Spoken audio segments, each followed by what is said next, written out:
Are you ready? Is you ready? You say you ready? Whole squad ready? Is you ready? Are you ready?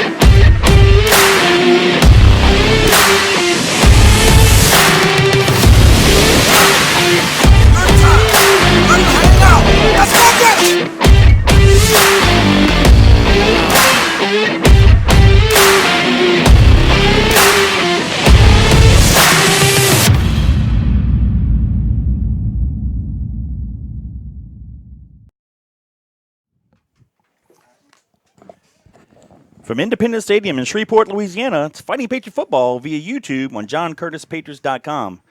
This year, John Curtis Christian School is celebrating 57 years of excellence and is continuing to build champions for life. Good afternoon, everybody. Welcome to today's broadcast alongside fellow John Curtis Christian alums, Robbie Utzer, Gordon Hebert, Danny Wimpron. I'm Kevin Fayard.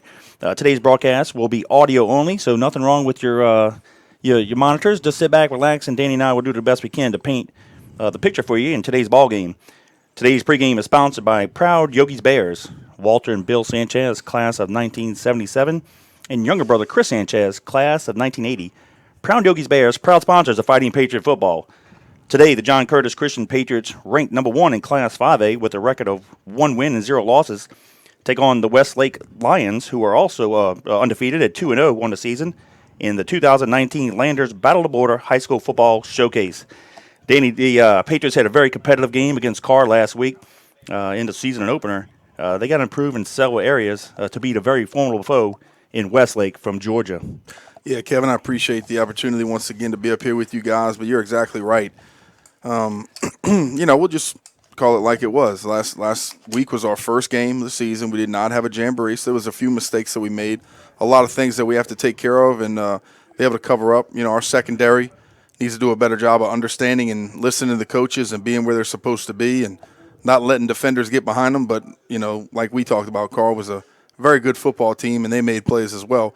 Got to tackle better also. We didn't tackle very well, didn't wrap up, bring guys to the ground. They had too much second and third effort, yak yardage, things like that. But you have to be able to, play better. And I think as the season goes on, we're going to see that.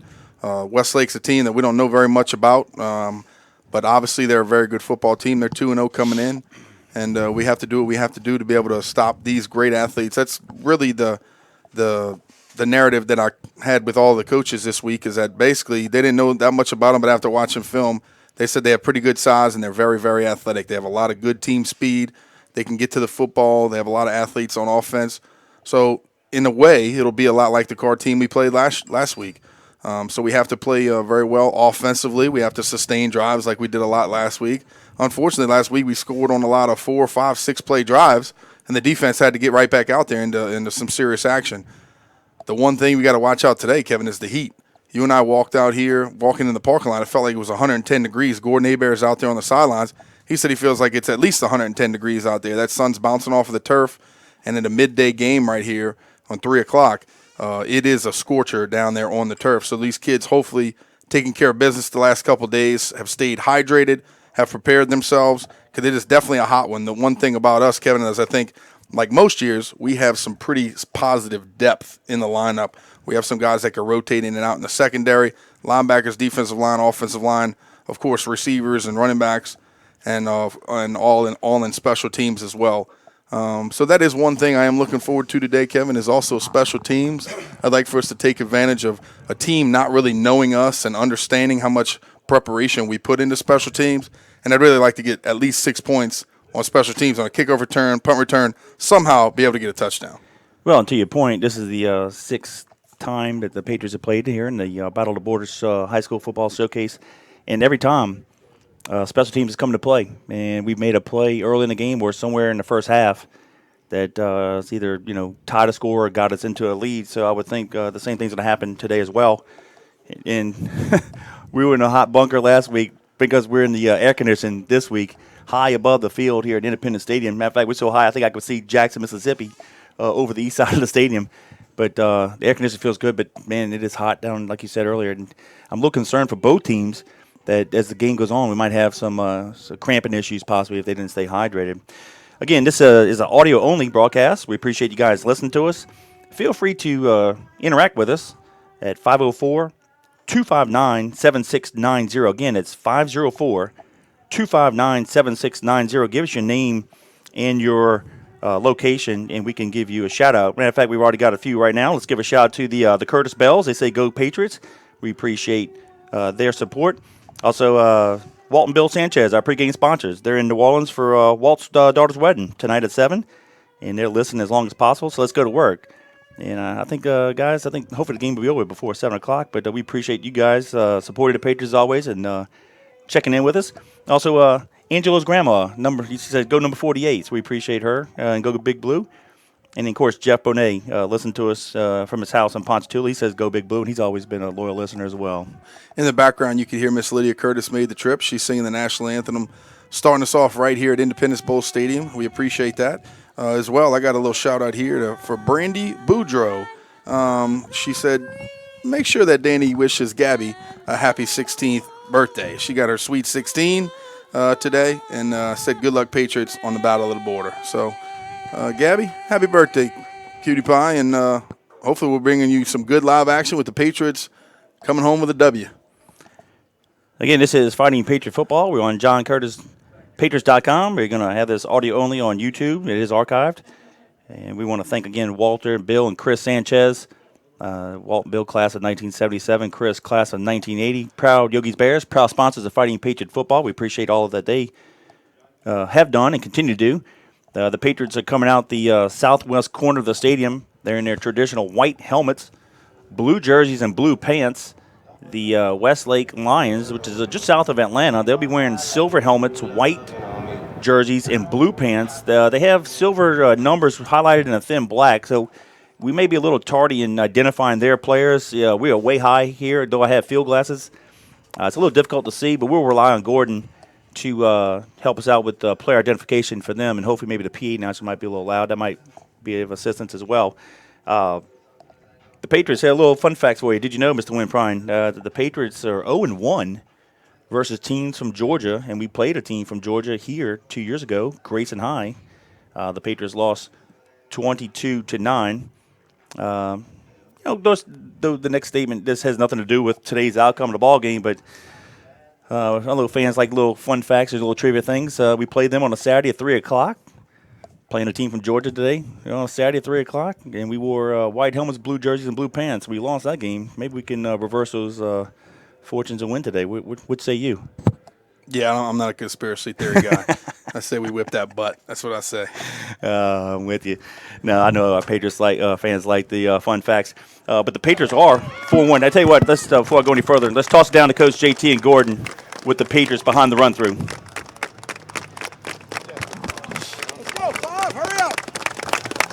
Hey, all the talking's done. We know what we need to do. Go out and execute physical for 24 minutes. Let's go get it.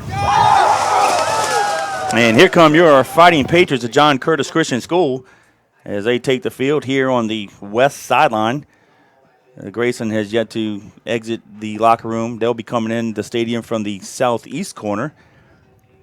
And Coach JT said, let's play 24 minutes. We're going to take it one half at a time and, make adjustments at halftime and then regroup and play the second half. But I'm looking forward to this first half against a pretty formidable foe in Westlake. Exactly. And, going into a game like this, Kevin, you really don't know what to expect. You get a few games of film. You watch them a little bit. Don't know much about their players except what you see on tape. But, you take it as it comes. Offensively, you got to take a series or two to kind of figure out what they're going to do defensively.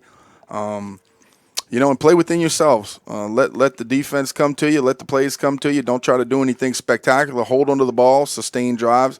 And then defensively, just show them what John Curtis defense is all about. Get after the quarterback, stay in your rush lanes, listen to your coaches, do what your coach should do, and we're going to be able to rock and roll and be driving home with a smile on our face. I like it.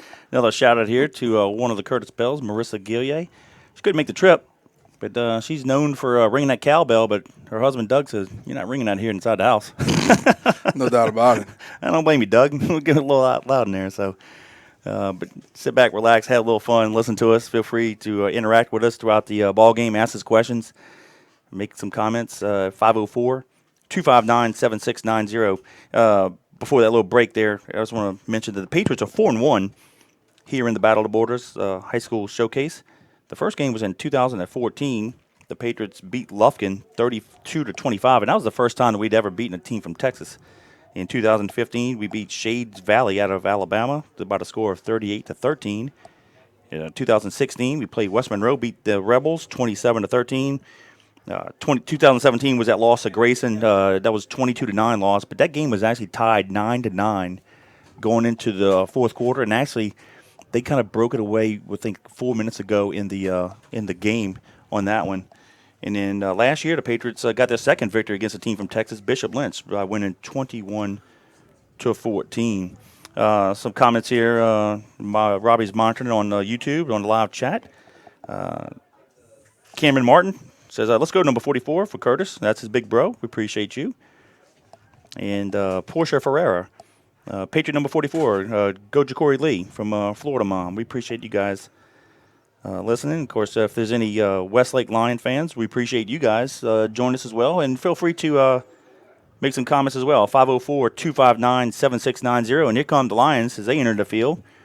Again, they're wearing silver helmets, white jerseys, and blue pants. And we are a few minutes away from the kickoff. Kevin, I got a text from Juan Montevias. He said the family, Sarah, Juan, JJ, and Charlotte all listen to the game there at home. And let's go Patriots from Merrick, Mississippi. Nice. My mom and dad, Lionel and Sue Fayard, listen to us in Plano. They're saying good luck, Patriots. We appreciate you guys for always listening. And just know that Danny and I are very hydrated. We got at least 6 bottles of water up here, but we're in the air conditioning. Yeah, didn't eat as much as we did last week. Thank goodness. Captains for tonight's game, Kevin. Looks like for the Patriots will be number 7, Dante Thomas. Number 3, Corey Wren. Number 99. And number 99 to be Joseph Krieger. And I can't make out the numbers on the Lions. But they had 3 Lions. Captain was Mr. Jeff Johnson from Landers Dodge. And Jeff Johnson from Landers Dodge, he's actually a vendor of mine. I buy a lot of vehicles from through work. Yeah. Good deal. He was our guest captain last year, and we brought us the luck. So I said, hey, make sure you're on the field for us again this year. There you go. I'll do it. And it looks like the Patriots defense has won the toss. The Patriots will kick off going left to right. So we are seconds away from getting this thing underway. Let's do it. And, Kevin, a lot of times you really like for the defense to set the tone of the game. Go out there on the kickoff, pin them inside the 20. Go out there, get the offense the ball back or turn the ball over. Go out there and show them what kind of football team John Curtis is here first on the first series of the game with the defense going out there and knocking some heads. I want to give a shout-out to the Myers, Jay Taylor, Michaela, and Missy. They listen to us from Gramercy. We appreciate you. Of course, Jay was on our very first state championship team back in 1975. Back, I believe, when Gerald Ford was president. That's how long ago that's been. Wow. You weren't even born yet, Mr. Winpro. No, sir. I was not. I was 4. Wow. That should make Jay old, right? I think so. Weren't. And here we go. We got the senior kicker, Austin Mccready. Austin's numbers come in at 6'2", 180 pounds, and he's getting recruited pretty heavily for that strong right leg of his. And like Kevin and I always say, just kick it through the end zone. We like touchbacks up here. We don't like to see any nice returns. And, of course, facing a team that you've never seen before, you don't want to have to see their athletes come out of the box early on the opening kickoff. So just kick that thing in the end zone the way that we know you can, and let's play some defensive football like John Curtis historically can do. So, but yeah, it's good to be back up here with you guys, man. Y'all listen to us live on JohnCurtisPatriots.com. Going to be a great ball game up here tonight, and we are about to kick this thing off. Near side halfback deep for the Lions is number 6, Micah Robinson. In the far side, DeMarco Williams, number 4. Mccready to kick it off, going left to right.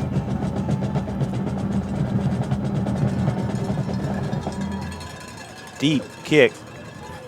Williams fields it at the 1 to do a little reverse to Robinson. He's at a 10, 15, 20, and he's going to be tackled at the 24-yard line. He actually caught the 1-yard line and went back in the end zone, so he had to run it out. The momentum got him, and they did a little reverse.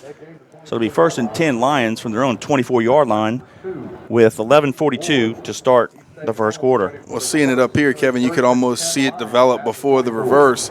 All of their blockers were at the top of the field, and nobody was left here to block our guys at the bottom. And then you saw that back screaming across the field, and they flip it back to them. So good job, good execution by them. They're going to get it about the 24. All right. Twins receivers near side. They'll have a pistol formation. They'll hand it off to the running back right up the middle. Maybe a gain of 1 to the 25-yard line. I'll try to identify that runner in a second. Number 21 on the carry. That's Mulba, Zena Mulba. And that's saying Malik Smith, the PA guy, but I'm looking at the program here. It says Zena Mulba. Trey Norman checks in at defensive line. Twins near side. The quarterback takes the pass from center, looks, and has a guy wide open near side, caught at the 30-yard line, and he's going to be rustled down at the 31, just shy of the first down. Good job of the quarterback just making the nice, easy throw out here into the flat. Kevin, that was another thing last week. Seemed like we gave up that flat throw a couple times early and often, and they just got some nice, easy yards. But understandingly, early in the game, you want to just play back, see what they're going to do offensively, and try to feel them out as well. Big, tall receiver at the top of the field, Kevin. I got to get his number and see exactly how big he is, but he looks like a long, rangy receiver. Inman takes the pass from center, and he's going to be sacked. Nice job right there. Number That's 44. Number 44, Marquise Martin. Yep. Nice job by him getting after it, Kevin. And first series, just like we said, Patriots coming after you, going to force the punt here.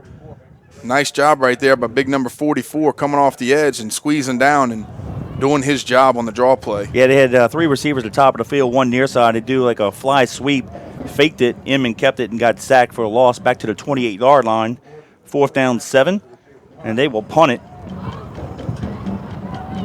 Deep for the Patriots.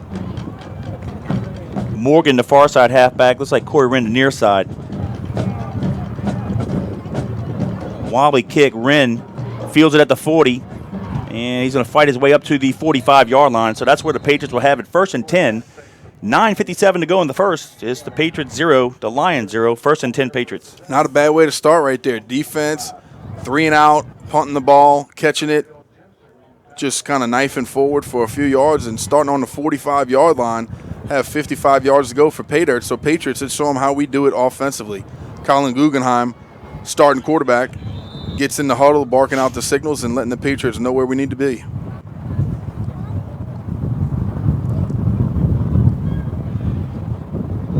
Ball on the near hash mark. Guggenheim under center. We'll do the counter option to the left. Corey Wren breaks it. He's at the 50, 45, 40. Far sideline, 35, 30. It's a foot race. Pick it up, put it down faster than the other ones. They're not going to catch him. Untouched. 55 yards. 1 play. Patriots 6, Lions 0. PAT pending with 9:46 to go. Danny, that was just a little counter option play. Power sweep at the top of the field, and nobody touched him. I'm telling you exactly right. Nice read right there by Colin Guggenheim. Just coming to the top of the field. Corey basically from there just used his speed and outran everybody. Nice job by the receiver at the top of the field. Did not get his number, but a great job again by the receiver at the top of the field, running his man off and then being able to get chest to chest, do a nice stalk block downfield, block downfield and get the job done. Corey just used his amazing speed up the sidelines for 6. Good job, Patriots.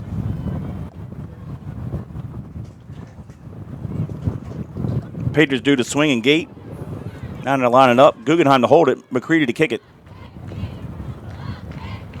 Snap, place, kick is up, and it's good. Looks like they jumped offside, but they didn't call it. Doesn't matter. So 9:46 to go in the first. It's the Patriots 7, the Lions 0. Kevin, you know as well as I do, without those big offensive linemen, you can't make it happen. So let's give a shout-out to those guys. Right tackle, Robbie Pizzolatto. Right guard, John Drake. Center, Joe Dalfries. Left guard, Juan Gonzalez. And left tackle, Rudolph Bolds. And, of course, tight end, Connor Ogeron. So great job by those guys paving the way on the first play.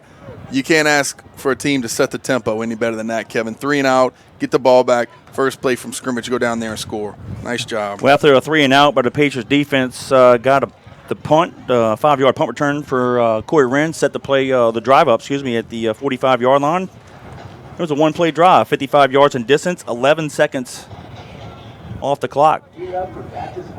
Corey Wren with the touchdown run, and Mccready's PAT makes it 7-0. Kevin, for that first scoring drive, I want to say thank you to Moe's Pizza, John Curtis Christian School alum Jeff Arsmith, class of 1986, and his lovely wife, Lisa. They're located at 1112 Avenue H in West Wego.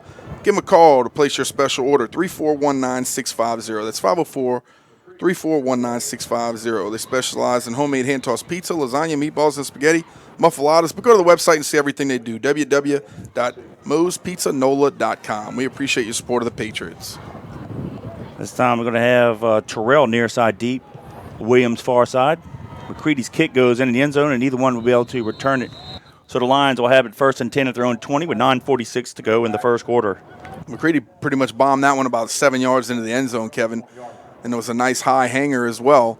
Give our guys some time to run down there. They don't need to. Obviously, it's a touchback in the end zone, but a nice boot by him to set them back to their 20. I want to give out the shout out to James and William Welsh. They're listening from Fort Lauderdale. We miss those guys. And they're saying they love the quick start. Tell you what, so do we. No doubt about it. Pistol formation. 2 receivers at the top. 1 near side. They hand it up the middle of the field. Running back has a lot of room. Ooh. He's breaking tackles, and he gets tackled at the 40-yard line. A gain of 20. Nice job by him. That is number 21. Picked up a nice gain right there. Basically ran right over our safety. Picked up some extra yardage, and good job by us just getting him down. But obviously a good player. Nice run right there, and a good start to their second drive. Yep, Mulba on the carry. Same formation. They're going to hand it up to him again. He goes off the right side, breaks 2 tackles. He's to the 50, crosses into the Patriot territory, tackled at the 47-yard line. Across the 45. He's just shy of the 50.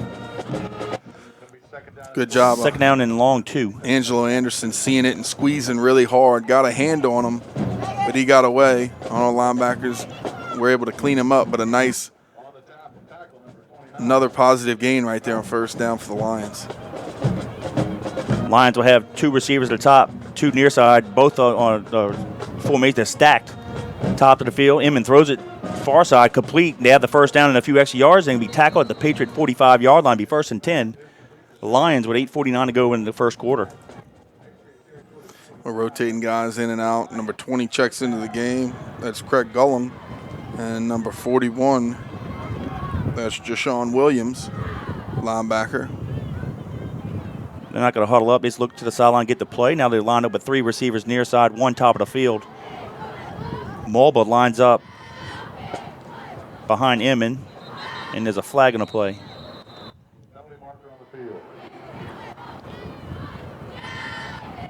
On the Patriots. Did we illegally substitute? How many guys are on the field? Got 11. 11. I think we may have lined up off sides. All right, so they moved the ball to the 40 on the far hash mark. First down and 5. They'll stay at the same formation, 3 receivers near side. They'll hand it off to Mobile right up the middle, and he's going to get tackled at the continues to move the ball. Yeah, 35-yard line. He might have the first down. He was stopped just shy around the 37, and then just the pile just kind of slowly kept moving. Yep. And he fell forward for 2 yards. 8:05 and counting here in the first. It is the first down. For the Lions, they'll place the ball at that top hash mark. Gullum and Norman check out of the game.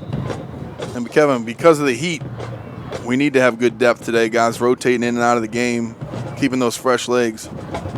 3 receivers near side, 1 top of the field. Mobile lines up to the right of Inman. Inman takes the pass in center, throws a quick pass, caught near side. Great job of the defense. Good job by Spann. No yards on the carry. Spann just took his man and pushed him backwards into the receiver. The receiver spun off of him and fell forward at the line of scrimmage. No gain. That was number 17, Shelley. But on the reception. Good job of Caleb just picking a point on the outside hip of that receiver, getting upfield, forcing him back inside. He collided with him and made a nice play. Little fly sweep to Williams. Trying to turn the corner, and he does. 35-30, 25-20, breaks it, and it's a foot race down the sideline. Span can't get him. Yeah, he does get him at the 5-6 yard line, and he pushed him out of bounds. I didn't know if Span could get to him, but he dove and pushed him out. So it'll be first and goal, Lions at the Patriots 6 with 7:12 to go in the quarter. Our linebackers, Kevin, need to do a better job of recognizing it, trying to get out there to it. And then our DBs need to be tougher at the top, come down, force him back inside, make him make a move or do something. Not right there. He just basically ran around the defense like Wren did on the last series. They'll stay in the pistol formation, give it to Mobile right up the middle, across the 5, touchdown. That was easy. Yep. So with 7:05 to go in the quarters, now Patriots 7, Lions 6 with the PAT pending. Nice drive right there by the Lions, Kevin. Just, they have not dropped back really to throw the ball. They're just snapping it to the quarterback. He's getting it out of his hands very, very quickly. Obviously, they don't want to get him hit early, but they haven't really had to drop back and throw it. They're flipping that thing out there quickly, like I said, getting some very positive yardage. They're running it right at us and picking up some nice chunks. So the defense really needs to strap down and do a better job here in the next series and throughout the rest of this game. They do a swing gate as well. Going to line it up, no 47 to kick it. Ginnis. Snap, place, kick is up, and it is good. So with 7:04 to go in the first, it's the Patriots 7, the Lions 7. Yeah, even though we don't like it, for that scoring job, we're still going to have to give our boy Kel Kopecky a good shout-out. That is Kel with Exit Realty NOLA Premier. Kel, we appreciate your support, buddy. They are a full-service brokerage firm, residential, commercial, and leasing. They have cutting-edge tech to help buyers and sellers, and they offer retirement and beneficiary benefits for all their agents. Kel Kopecky, broker-owner at Exit Realty NOLA Premier. Go check them out at 2200 Veterans Boulevard, Suite 206 in Kenner. Give them a call, 298-3948. Visit the website at www.exitrealtynola.com. They're licensed by the Louisiana Real Estate Commission, and each office is independently owned and operated. Kel Kopecky with Exit Realty NOLA Premier. We appreciate your support of the Patriots. All right. But Kevin, a perfect example is we couldn't do this without our sponsors. Absolutely. You and I and Robbie, we have the ability to travel because of guys like Kel and Frank and Jeff and all of our other great sponsors. They give us the opportunity to come out here the day early, stay in a hotel, and also be up here in the fresh, nice AC press box. Yeah, we appreciate which that. we don't mind, huh? Absolutely. So appreciate that from all of our sponsors. You guys give us the opportunity to call this live action for you on JohnCurtisPatriots.com. Here's the kickoff. Going to go deep. Far side. Williams caught it and ran out of bounds at the 17-yard line. Danny, he probably would have been better just letting it go out of bounds and would take it to 35. Well, it's one of those tricky things there. It was really a great kick by the kicker. Sometimes those can fool you to where the ball, you let it hit 1 yard inside of the line, and all of a sudden it kind of kicks back, bounces backwards, kind of funky. So I don't fault what he did there, but I agree, Kevin. If you don't feel those guys right up on you initially, you can kind of play that hop and see where the ball is going to go. If it bounces out of bounds, you get the ball on the 35-yard line, and it's a very positive play for the Patriots. But right here, it looks like we're going to line it up at about the 17. Yep. Twins receivers to the left. Ball in that left hash mark, top of the field. Guggenheim under center. Goins and Wren are the halfbacks. Will come near side of Goins. Actually over to center. He's fighting hard to the 20-yard line. Gain of 3. Second down, 7.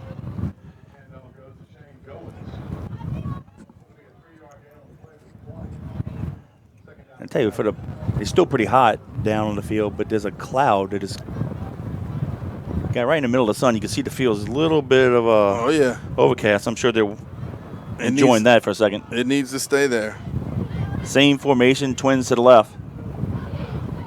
Guggenheim comes near side, hands it off. Has a lot of run room near side as Goins, and he got tripped up at the 29-yard line, but that's enough for the first down. Yeah, I tell you, Kevin, a nice job right there. Shane kind of losing his center of gravity and almost, I tell you, he almost kept it is what I meant to say, and got some more yardage out of it, but a good job right there. Nice read by the quarterback, giving it to him and picking up a nice first down. Yep, that was the outside veer. It was a give all away.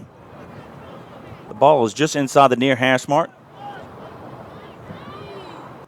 We'll have splits top end to the near side of the field. We'll go to the left this time. Guggenheim is going to keep it. He fights over the 30, 35-yard line. Dragging Lions to the 40. He'll have a first down on a gain of 11. He runs so strong and physical, Kevin. It's hard to get him down. Literally, he was dragging guys for probably about 6 yards after they hit him, and they could not get him down before the first down marker. So nice job. Good gain right there by the senior QB.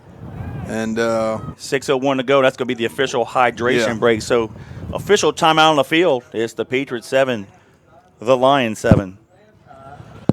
Well, so far, buddy, it looks like offensively we're doing what we need to do. We're, I can't say we're sustaining drives yet because this is just our second drive of the game. But when you score on the first play from scrimmage, very positive. Defensively, we just got to find a way to stop them.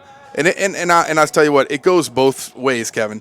The defense kind of needs to see their guys for a couple series, figure out what they're doing, learn some personnel, learn the angles, learn the pursuit, where are we going to go, and then same thing goes offensively. How are they going to align? What might be the sweet spot of the defense where we could kind of do some things the quarterback can take control and put us in the right plays and situations. And, I'm not usually a fan of that hydration break, but I tell you what, today I think that both teams are going to need it for sure. Gordon, what do you have for us down the field? How hot is it, buddy? It feels wonderful now. Does? Oh, yeah, we got a little breeze. No, it dropped at least 15 degrees. Awesome. Well, look at the flag, the American flag here, the north side of the stadium. stadium. It's coming out. Yeah. Yep. It's standing up. But you can see that big cloud. It's going to put a shadow on the field. Yep, no doubt about Y'all it. can't see it, but they got a big black one right behind y'all. Uh-oh. Stay there. Yep.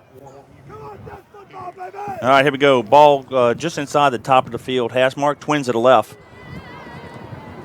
Guggenheim fakes in the line of scrimmage, fires it, has a guy wide open near side. Connor, missed him by 6 inches. The big tight end was wide open down the bottom of the field, had his arms outstretched and just 6 inches. I don't know if he'd have scored a touchdown, but he'd gotten a few more yards. No. But I like it. And I tell you, Connor almost needs to get his route running straight vertical up the field. I know he's trying to kind of chase away from that DB, and Colin kind of threw him away from the DB a little bit, but unfortunately it was overthrown. And but you know what? You overthrow it, no problem. Second and 10. Yep. Option near side. Guggenheim's going to be in trouble when he fights forward to the 39-yard line, loss of 1. That option right there, Kevin, was just kind of slow developing. The Yeah. defense strung it out, ran kind of to the bottom of the field. Good pursuit by them, just running with the play, and actually kind of played on our side of the line of scrimmage as well. They were kind of in Colin's lap as he was trying to make the decision whether to pitch it or to keep it. Nice job by them stringing that one out. It's going to be 1 yard loss on it. 3rd down 11, 5:23 to go. Twins to the left. Ball on the near hash mark. Guggenheim on the center. He's going to drop back to pass, looks to his left, fires it, has a guy wide open. It's Corey Wren, and he overthrew him. He would have had the first down as well. He looks like Corey it wasn't a true out route. As he was getting depth, he was getting width, but the pass was like inside. He had to kind of turn back around and just didn't execute well on that last 3 plays. So now it'll be 4th and 11, and the Patriots will punt with 5:11 to go here in the first period. Well, Kevin, this is what I'll say. If we're going to be a 90% run team like we are most of the time, 80 to 90% run, we have to be able to throw the ball effectively. You don't always have to throw it down the field and challenge them, throwing fades and posts, but you have to be able to throw the ball effectively to get those players out the box. So right now, looking forward to us being able to complete some throws here in the latter part of this game. Mccready, decent punt. Ball's going to hit at the 25 and roll. 15, get away from it. Inside the 10, get away from the guys, and it's going to roll down at the 6-yard line. So a nice roll there, and that's where it's going to be down. 4:56 to go in the first period. 1st and 10, Lions from their own 6. Let's see what the defense could do here this series, Kevin. Come out, do what they have to do. More like the first series. First series, they went out there, stung them 3 and out, and last series, the Lions were able to sustain a nice drive and get 7 points out of it. So, we got to do what we got to do here on defense, and we still have Matthew Jane out. We still have Big E out, but that's no excuse. Other guys need to step up, make it happen, and I think we're going to do that. Got to get after this quarterback a little bit. He did a good job of getting the ball out of his hands very quickly, putting it into his playmakers' hands. Let's see what happens here on this drive. Yep, Twins at the top of the field, split near side, and there's a flag on the play. They jumped off sides. I think it was their right tackle. Dead ball foul. Illegal procedure. Movement on the line. Number 55, White. 5-yard penalty. Repeat, first down. Number 55. Hate to call you out, buddy, but that's Horace Lockett. Number 55. It says he's registered as a defensive lineman, but he obviously plays on the offensive line too. All right. Sermons is the running back behind him, and he'll take the handoff right up the middle, and he's going to get to the 5-yard line. Second down. Nice job by Angelo. Squeezing inside, getting the job done. Handed off number 20. Jamari Simmons. Be a 1-yard gain to the 5. Second down 11. Second down 11. Now they're going to line. They're going to shift the receiver Williams to the top of the field. Be 3 receivers to the top, 1 near side. Sermons will line up to the left of Emmett. He'll stand the shotgun. He'll stand at the goal line. Emmett takes the pass from center quick. Hits into the end zone to the running back. That was Williams. Has a move. Break down the sideline. And we pushed him out of bounds. And Danny, if that field was like 3 yards wider, he might still be running. Yeah. We got to do a little bit better job of the DBs getting off of those blocks at the top. Deshaun Williams tried to chase him outside. Made a nice little stutter move, got outside of us, but, we're trying to challenge the runner at 10, 11 yards deep, and you just can't do that. They needed 11, got 11. First and 10, Lions from their own 16, 4:10 to go in the quarter. 2 receivers to the left, 2 to the right. They'll send a receiver in motion near side. Misdirection, they'll give it to Sermons. 4 Patriots jump on top of him, but he gets it to the 20-yard line, gain of 4, but there's a flag on the bottom of the field here. Let's see what that is.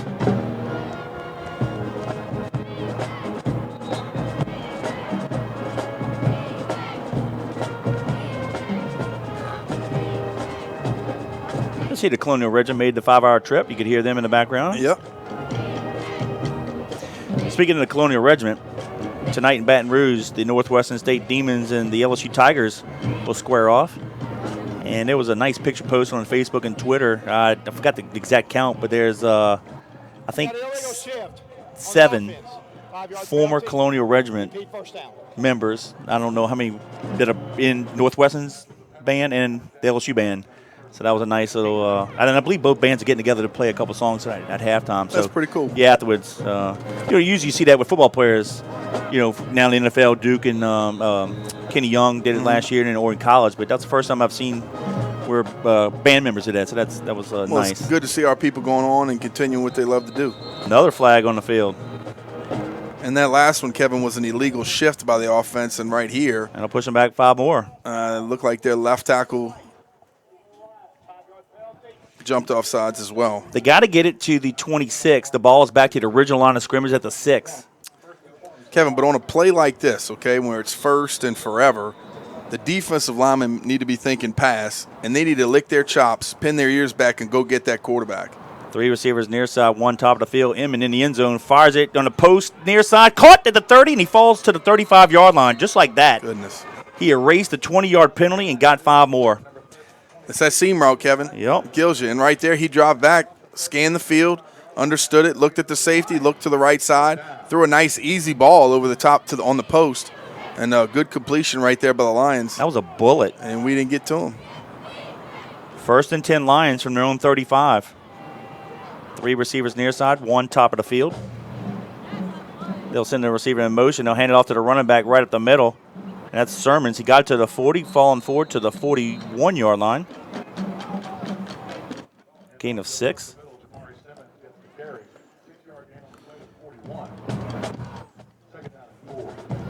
Yeah, we got Sermons in the play program, but the PA guy said Simmons. I'm going with Sermons since they printed it that way. 3:14 and counting. We're in the first quarter. The ball game is tied at 7, but the Lions are driving. They've been back in their end zone inside of 10 twice and converted on first down after having some penalties. 3 receivers near side, 1 to the top of the field. They'll stay in that pistol formation, and they'll hand it off to the running back, and he's going to get 1 yard. Nice tackle there. Come on, see who was the carrier. Bulba was the. Craig Galung came up yep. and made the tackle. Nice job by him, Kevin. And those are the tackles that we've been missing. We come up one-on-one on a guy, but he did a good job of just bringing his hands, bringing his hips, wrapping up, and running through him. Nice play right there. 3rd down and 3. They'll stay in the pistol formation, 2 near side, 1 far side. They'll hand it to the running back up the middle, and he's going to have the first down and a few more. Tackled at the 47-yard line. It'll be 1st and 10 Lions. 2:14 to go in the quarter.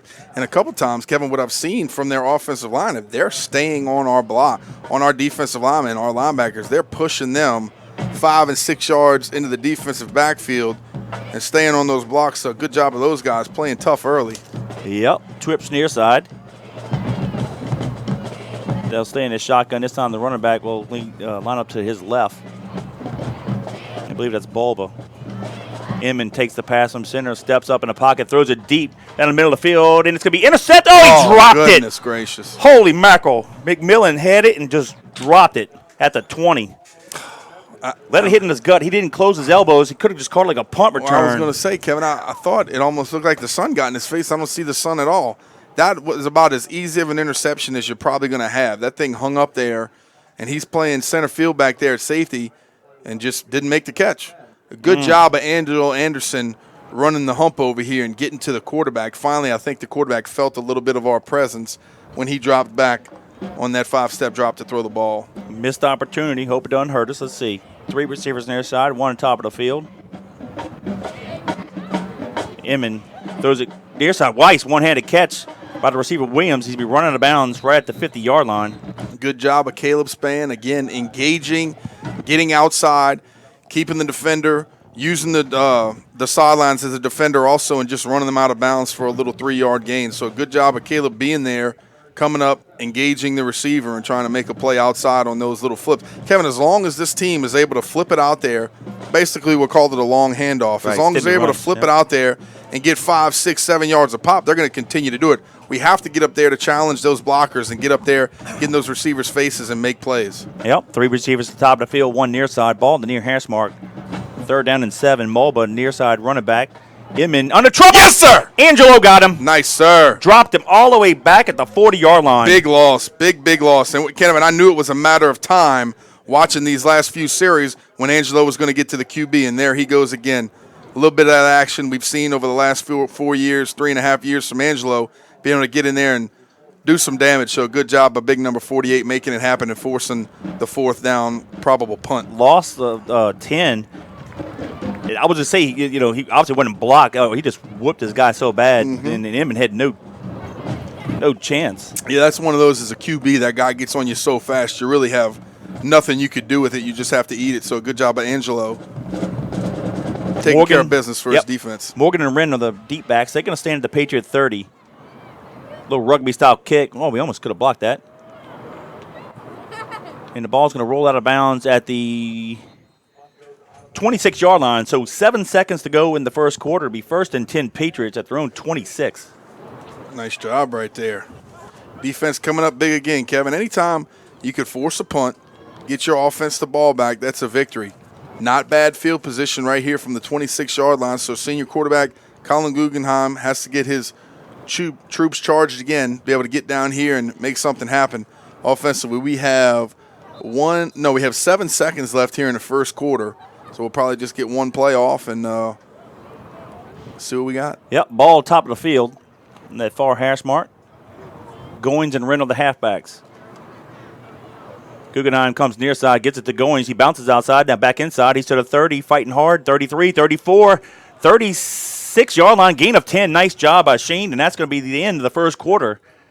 So after that 10-yard gain, 1 quarter play has expired. It's the John Curtis Christian Patriots 7, the Westlake Lions 7. I think he's got the first down, Kevin. He's right at it. It was right at about 10 yards. I think he's got it. We're going to see where they mark it. First. But a nice job by them. Kevin, for that first quarter of action, I want to say thank you to Jean Lafitte Harbor, another one of our new sponsors for this year.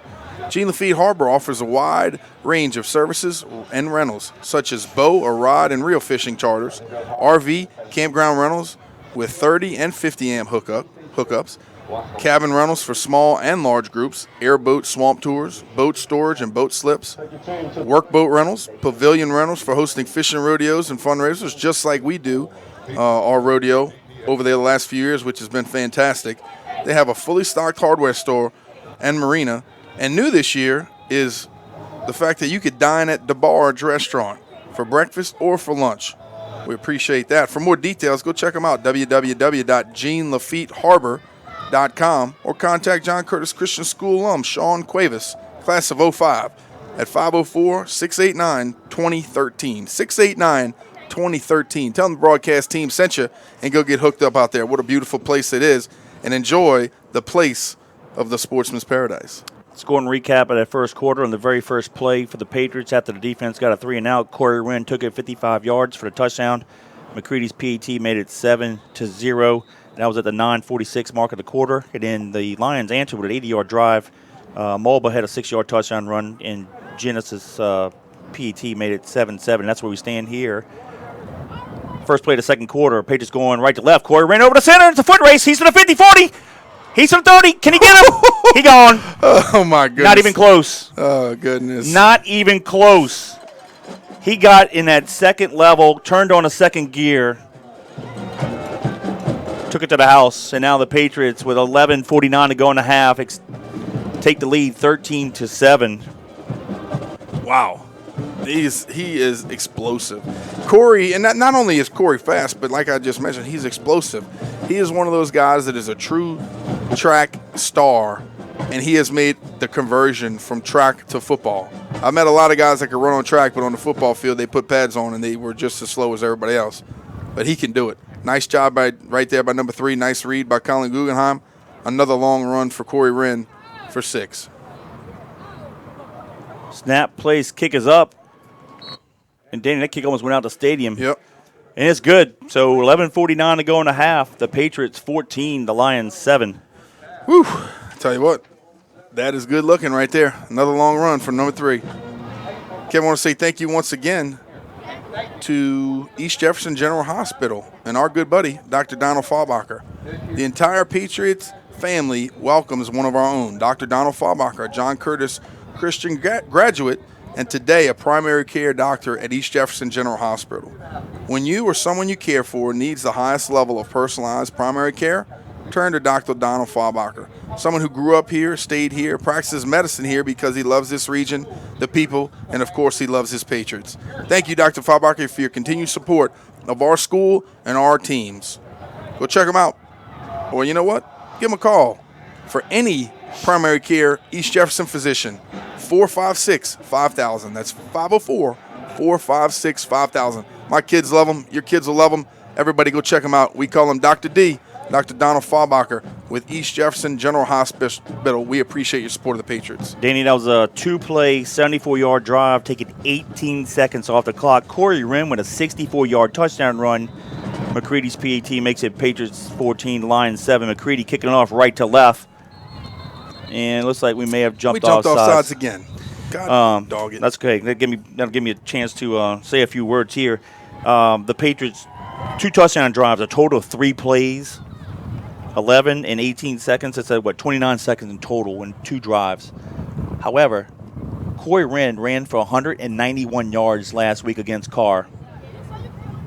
His 2 touchdowns, 55 yards and 64. That's on those 2 plays, 119 yards rushing on 2 plays. Wow.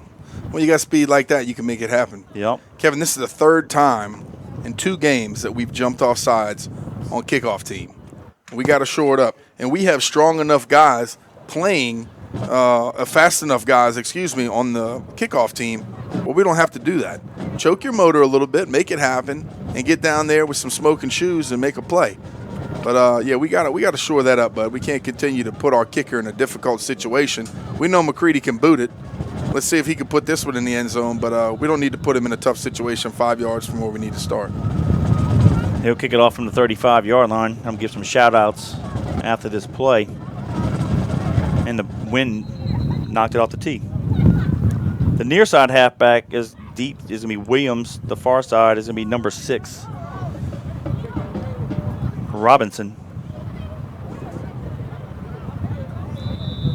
For the Rams, they're standing to our left at the 10. McCready squibs it, goes right through the middle guy's legs. Williams picks it up at the 10 to do a fake reverse, and he's going to be, he's still running around the field, coming near side 25-yard line, back to the sideline 30, up ended at the 33-yard line. He ran about 60 yards to gain about 20. Good job of Ja'Cory Lee, number 32. He forced him back inside. He ran down there with some speed, got him back inside. Didn't break down for the tackle, but what I did like about it is he stayed after him. He got back up and tried to make the play the second time, so good job by him. I want to give a shout out to Willie Dean. He's thanking us for the coverage. Of course, his daughter's a softball player up in Memphis, in your old neck of the woods. Oh, yeah. Yeah, I like that. Yeah, I see her every now and then on Twitter and posting some nice things, and glad she's up there being successful, man. Yep. 3 receivers top of the field, 1 near side. Inman is going to give it to the big fullback, Mulba, and he's going to be tackled at the 48-yard line, and that'll be a first down for the Lions. Of course, Angel Anderson's grandma says, "I'll see you." That's after that sack on that previous series. Yeah, Angelo is one of those guys, Kevin, we'd really enjoyed calling his games over the last 4 years, and going to enjoy watching him on the next level as well. Yep. 1st and 10, 3 receivers top of the field, 1 near side. They'll stay in that same formation. Inman looking to the receiver near side, giving him a signal. He'll take the pass from center. He's going to look to his left, going to fire it, and it's going to be in and out of the hands of the receiver. And if he would have caught it, he would have gotten tackled immediately anyway. It's going to be 2nd down and 10. Good job by the linebacker trying to chase him down, Kylan White. And, Kevin, that's I think, the first time that they have not been able to flip that thing out there for a completion. But I think that's maybe we're making some changes, making it a little harder on them, and starting to adjust. Got a fan asking about former Patriot Crum. Where's he playing now? I really don't know, but I think he left for personal reasons. We haven't kept up with him. We'll come back to some more messages in a second. Same formation. 2nd down 10. This time they're going to give it to Mulber. He's trying to bounce it outside, and the Patriots do a great job tackling him at the line of scrimmage. No gain. That was going to be Angelo and also number 44, Martin. 3rd down 10.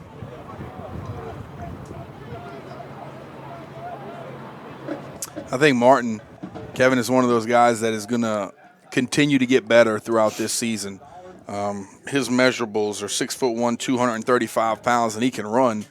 But this is his first year being able to play for the Patriots, so I think he's going to get better as the season goes on. Inman back to pass. Under pressure. Comes near side. They got him. Angelo again. Angelo rode him at the 50-yard line. He had him in the backfield. And tell you what, Inman's a strong cat because Angelo's a big old boy, and he carried him. But Angelo's weight just got him down. Gain of 2 at the 50. It'll be a 4th down. Well, nice job. Talking about Marquise Martin, did a good job of rushing outside, making him step up in the pocket. He took off running, and Angelo was right on his heels, just drug him down right there. And a nice play, great job by the senior. Again, making a nice play on 3rd down to force the probable punt. Yep. Jennis will go back to punt. Morgan, the near side halfback, Wren, the far side. They're going to stand around the 20. Ball's placed at the 50, 9:50 to go in a half and counting. High snap. Oh, Ray Guy, one-handed catch there. Morgan fields it at the 10. He's inside the 9. Fighting hard down the near sideline. Ran into his own guy and fights at the 12-yard line. That's the best he could have done in that situation there, Danny. Nice return by him. Good job of not letting it bounce, going deeper and bouncing out of bounds or possibly stopping inside of the 5. Over the shoulder catch by him, made some nice moves. And I'll tell you what, if he doesn't run in, one of our guys doesn't run into him, he might have a nice little return, but a good job of him just getting some positive yardage. And I thought for a second, though, he's dancing around. If he gets out there, I thought he was going to break loose for a longer run. I'm telling you, if we don't make that collision, I think you're right. So, all in all, though, good job by him. We're going to get it about the 12-yard line. Yep. So we're going to have 88 yards to go make something happen. But you're listening live here on JohnCurtisPatriots.com with 9:34 left in the second. Ball in the near hash mark. We'll go to the right power play. Corey Wren trying to bounce it outside, and he's going to get to the 15. High steps it to the 19-yard line. He got hit. I thought he might have been out of bounds when he got hit, but it's just close, but no flag. Hit him pretty hard. That's okay. It's football. That's right. Gave him a little stutter high step, and then used his speed to get outside again and massage him out of bounds. But a nice first down pickup right there on the power play. Good job of Corey using his vision, seeing it all clogged up there and bouncing it outside. You have speed like that, Kevin, you can make plays like that and run around the defense. Yep. Gain of 7, 2nd down 3, 9:25 to go in the quarter. They'll keep the ball at that top hash mark. Guggenheim going to hand it off to number 2. Breaks it into the 30, 35, and out of bounds at the 40-yard line. I believe that's Ward. Yep. 5'9", 180-pound junior. Good job by him. We haven't Haven't called his name much. Good to see him get his hands on the ball and make it happen. We got a flag on the play, Kevin, down at about the 24-yard line. Holding on us. Spot foul, so they'll move it back 10 from there. Should get around to 14. Is some fans checking in with us, want to know when Johnny's coming back to be the coach of the special teams. He's not. He's an athletic director and facilities manager, and he's enjoying it. And, his oldest son, Jay, is in college, and that frees up some time for him to be able to go watch him play baseball in the springtime. So, I don't fault him for that. And Jay's a good player, and we're excited about watching him for the next few years as well. Yep. 2nd down and 8. We'll go to the top of the field. Ward again, inside dive. He's fighting hard. He's to the 31-yard line, maybe the 32. Danny, I think he got that run not besides his athletic ability, because he's so small. He hid behind our big Yogi's Bears, and the defense didn't see him. I think you're right. Nice second effort by him as well after he got out in the open. It's first down. Cutting back inside and picking up positive yardage and getting a first down for the Patriots. Yep, it is. Nobody down here on – okay, here he comes. 32-yard line, yep. We had a receiver open. Now they cover him. We'll come near side on the outside veer, and Goins is going to go nowhere. It'll be 2nd down and 10. That's Corey Wren. Excuse me. No, you're right. No, what's you're right. Yeah. You're right. All right. I know we're high up here. My fault, champ. My fault. Come on now. Keep me accountable. Kevin, another thing, though, is last week a lot of times we saw the Cougars come up and challenge our receivers in press coverage. The Lions are doing the same thing today. So, obviously, they watched the film, maybe not giving us enough credit that receiver. We got to go out there and earn it. But if your guys are getting press coverage all game, you got to make something happen eventually deep or in press man-to-man coverage. Gain of 1, 2nd and 9. Guggenheim goes to the top of the field, keeps it, and he's going to fall forward to the 37-yard line. It'll be 3rd down. Well, until we start passing and completing passes, teams aren't going to get out of the box. Exactly. You got to be efficient with what you do.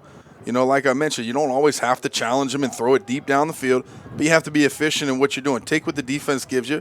If they're going to give you a route or one-on-one man coverage, you got to take advantage of your opportunities when you do throw it. You got to complete it, get them out the box, give yourself a little bit more cushion as an offense. All right, ball in the middle of the field, 3rd down 5. 2 tight ends split near side. And Looks I believe like they call timeout. Yep. So with 7:47 to go in the half, timeout Lions. It's the Patriots 14, the Lions 7. My mama said she's listening to us, Kev. Love you, Mama. She's down there in River Ridge, about 4 blocks from school. So I grew up in a good little spot. Walk to school, do what I had to do. So, Mama, appreciate you listening. And, Kevin, for this stop in action, this timeout, I want to say thank you to another one of our great sponsors. That's Anytime Fitness of Metairie. Go check them out, 5200 Veterans Boulevard, Metairie, 70,006. Give them a call, 504-218-4814. The owners are Damon Lepper, he's class of 97, and Janice Toops Lepper, class of 01, graduated with my wife Ashley.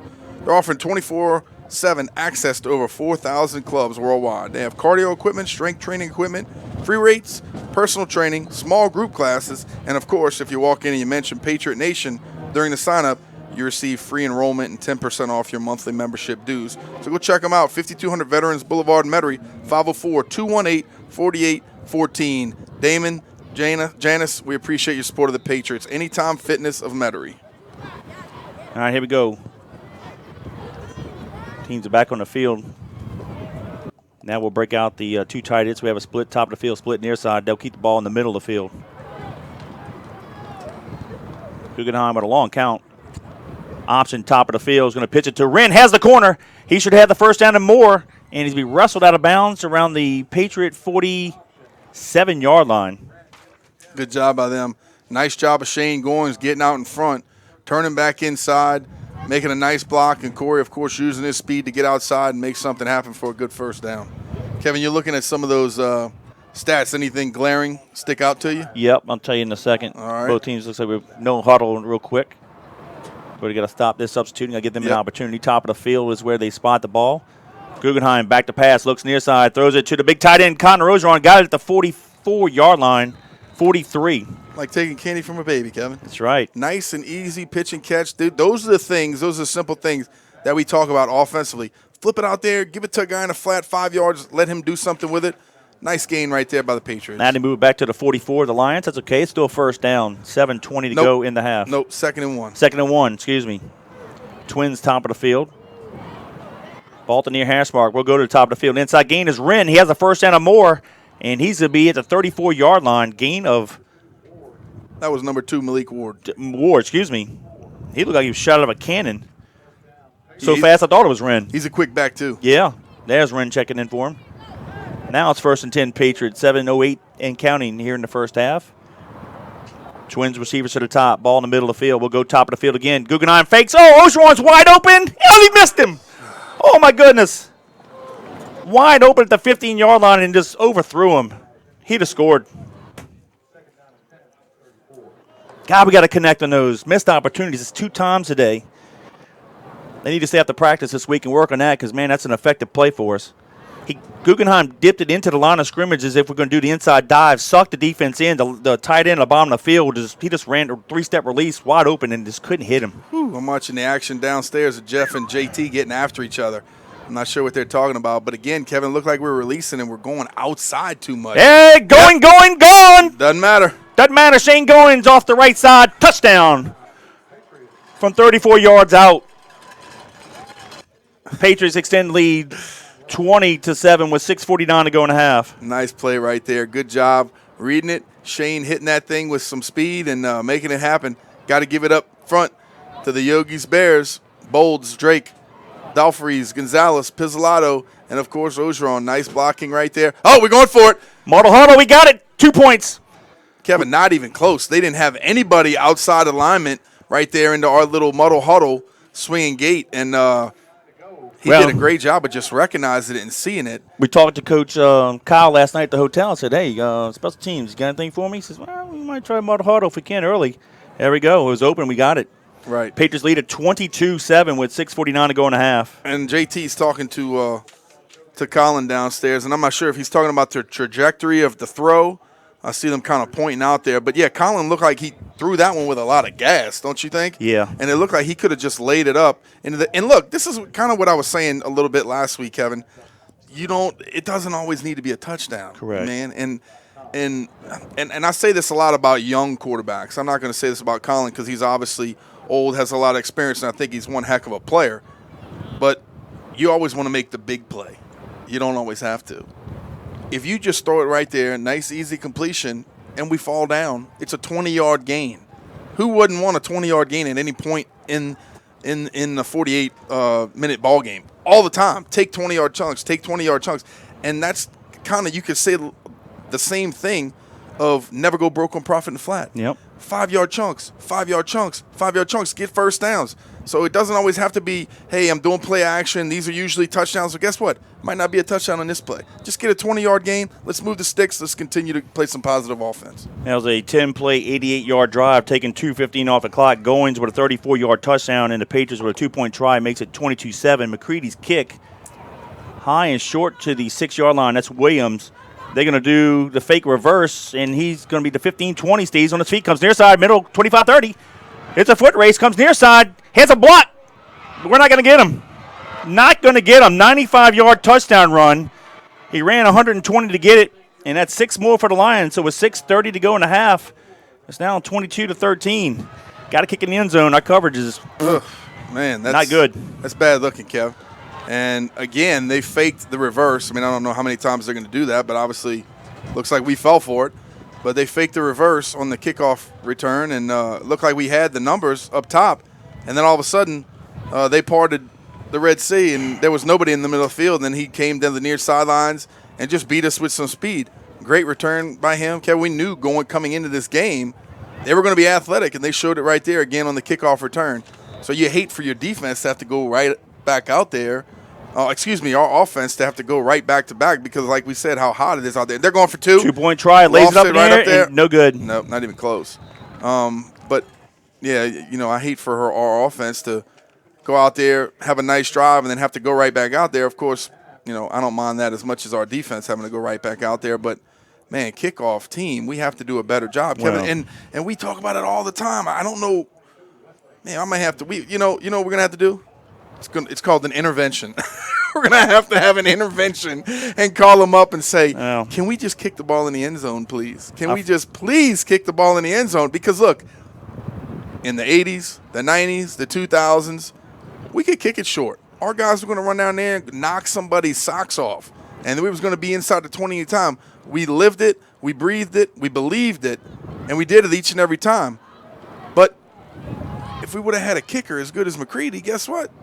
20 yards is good enough. Kick that thing in the end zone, play the next play, let the defense that historically could go out there and bust heads, go out there and defend. But, man, you give up easy touchdowns like that, you're putting yourself in, it's going to be a rough go. Danny. Yes. In his defense, the wind is blowing right in his face right now. Blowing pretty hard. I'm looking at the flag. If you still kick it short, you still got 11 guys. We missed a bunch of tackles. Yep, sure did. Squib kick to the front row. We're going to recover it at the 44-yard line, so we'll have great field position with 6:27 to go in the half. I'm getting a ton of texts, and I'm just as frustrated as all of our alums that have been saying things, in the last 3 years. And I'll just say this. I was a starter. Most of us were starters and still play kickoff coverage. You do not have to be a member of the Mensa Society to understand. Run your butt down the field as fast as you can. When the opponent is in front of you and he turns around the block, you run 2 steps to the left, 2 to the right, get back in your lane, break down and make the tackle. It is not that hard. Nope. I can't understand why these kids cannot understand that, but let's play football here. Stay in your lanes. No, but you're right. We don't want to beat a dead horse and just keep staying on it, Kevin, but, the thing is it continues to happen. We've seen it over the last few years. It's just frustrating. Yep. So here we go, 6:27 to go. 1st and 10 from the 44-yard line. Quarterback keeper. He had nothing, but I tell you what, he just managed 3 yards on his own. All right. Last thing I'm going to say about it, okay? All right, hit me. And just being a former Patriot and a present Patriot, okay, you don't have to be a starter to be on special teams. Matter of fact, you are a starter. I would rather you not be a starter on offense and defense and you be a stud starter on special teams. So for all these young guys out there listening, not playing yet, you don't have to be an offensive or defensive starter. You can be a special team starter. Go out there, run your butt down, and make big plays and be noticed first on special teams. Yep. All right, that's it. Yep. Official hydration break at the 6-minute mark of the first half. Timeout on the field. The Patriots 22, the Lions 13. Real quick, we didn't get a chance earlier. Some first quarter stats. This is after the first quarter. Of course, the game was tied at the score was 7-7. First downs, the Lions had 7, the Patriots 4. The Lions rushed the ball 13 times for 82 yards. The Patriots 6 for 87. Total offensive plays, the Lions 19 plays, 126 yards. The Patriots had 8 plays for 87. Punts, the Lions had 2 punts for the 33-yard average. The Patriots punted 1 time, and it was a 55-yarder. Penalties in the first quarter, the Lions were penalized 3 times for 13 yards. The Patriots once for 5. Time of possession, the Lions had it for 9 minutes, 34 seconds. The Patriots had it for 2:26. Third down conversions, the Lions were 1 of 3. The Patriots were 0 of 1. The red zone scores, the Lions were 1 of 1. The Patriots were 0. But to be honest with you, doesn't matter where the Patriots are on the field. It is a red zone. Yep. We score from long distance. Make it happen. You got something down there, Gordon? Nothing but the sun coming back out. Yeah, you're right. Going to heat back up. Oh, it heats up quick. Here we go, 2nd down and 6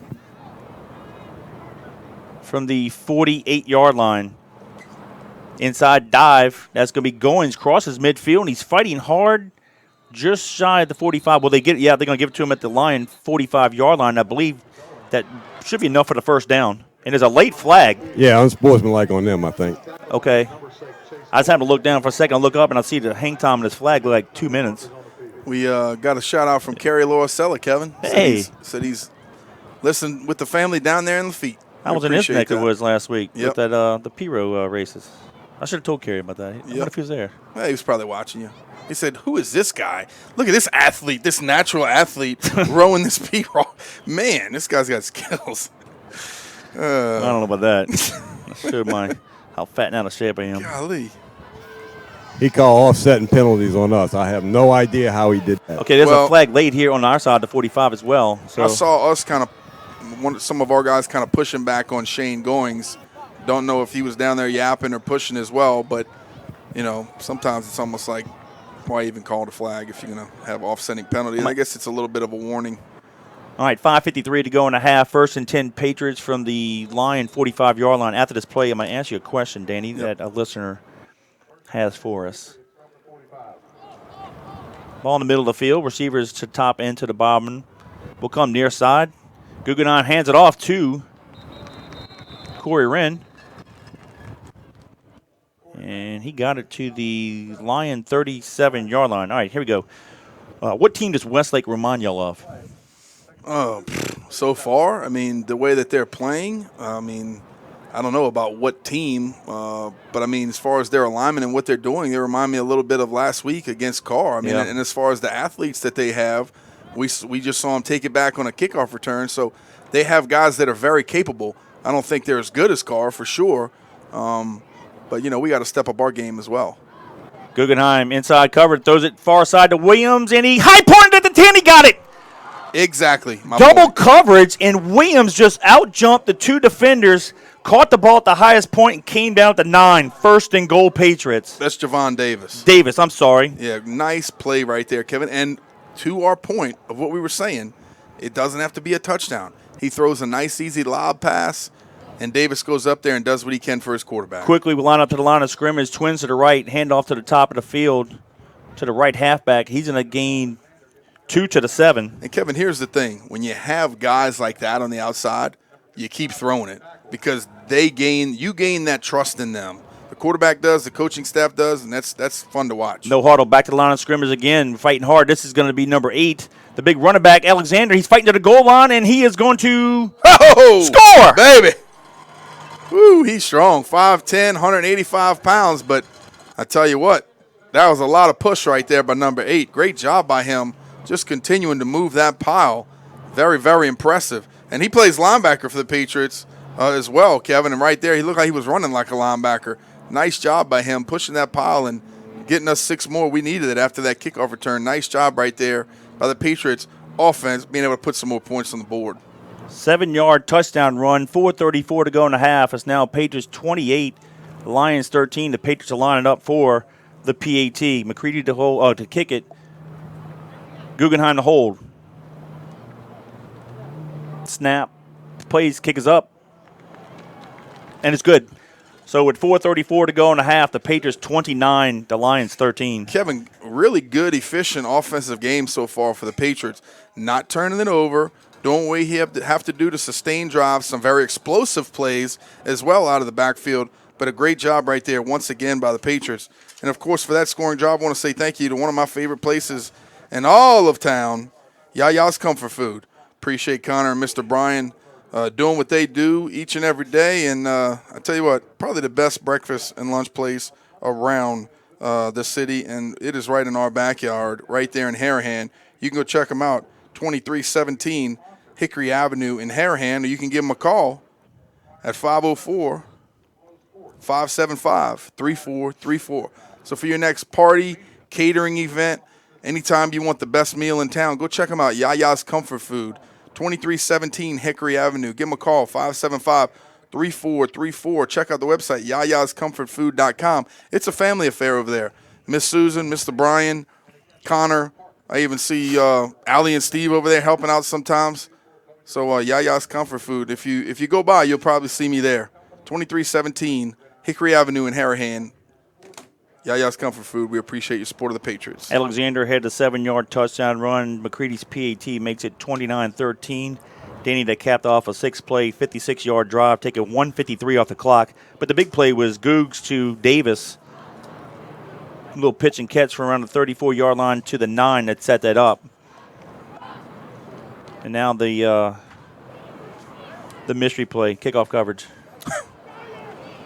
Just kick in the end zone, please. Let's see where the wind looks like it's kind of coming back to us here. It's not blowing in our face, but it looks like it's kind of blowing a little bit to our back, out of the back of the end zone. Let's see. Squibb kicks it. They're going to field it to the 23-yard line, and he'll just fall down to 24.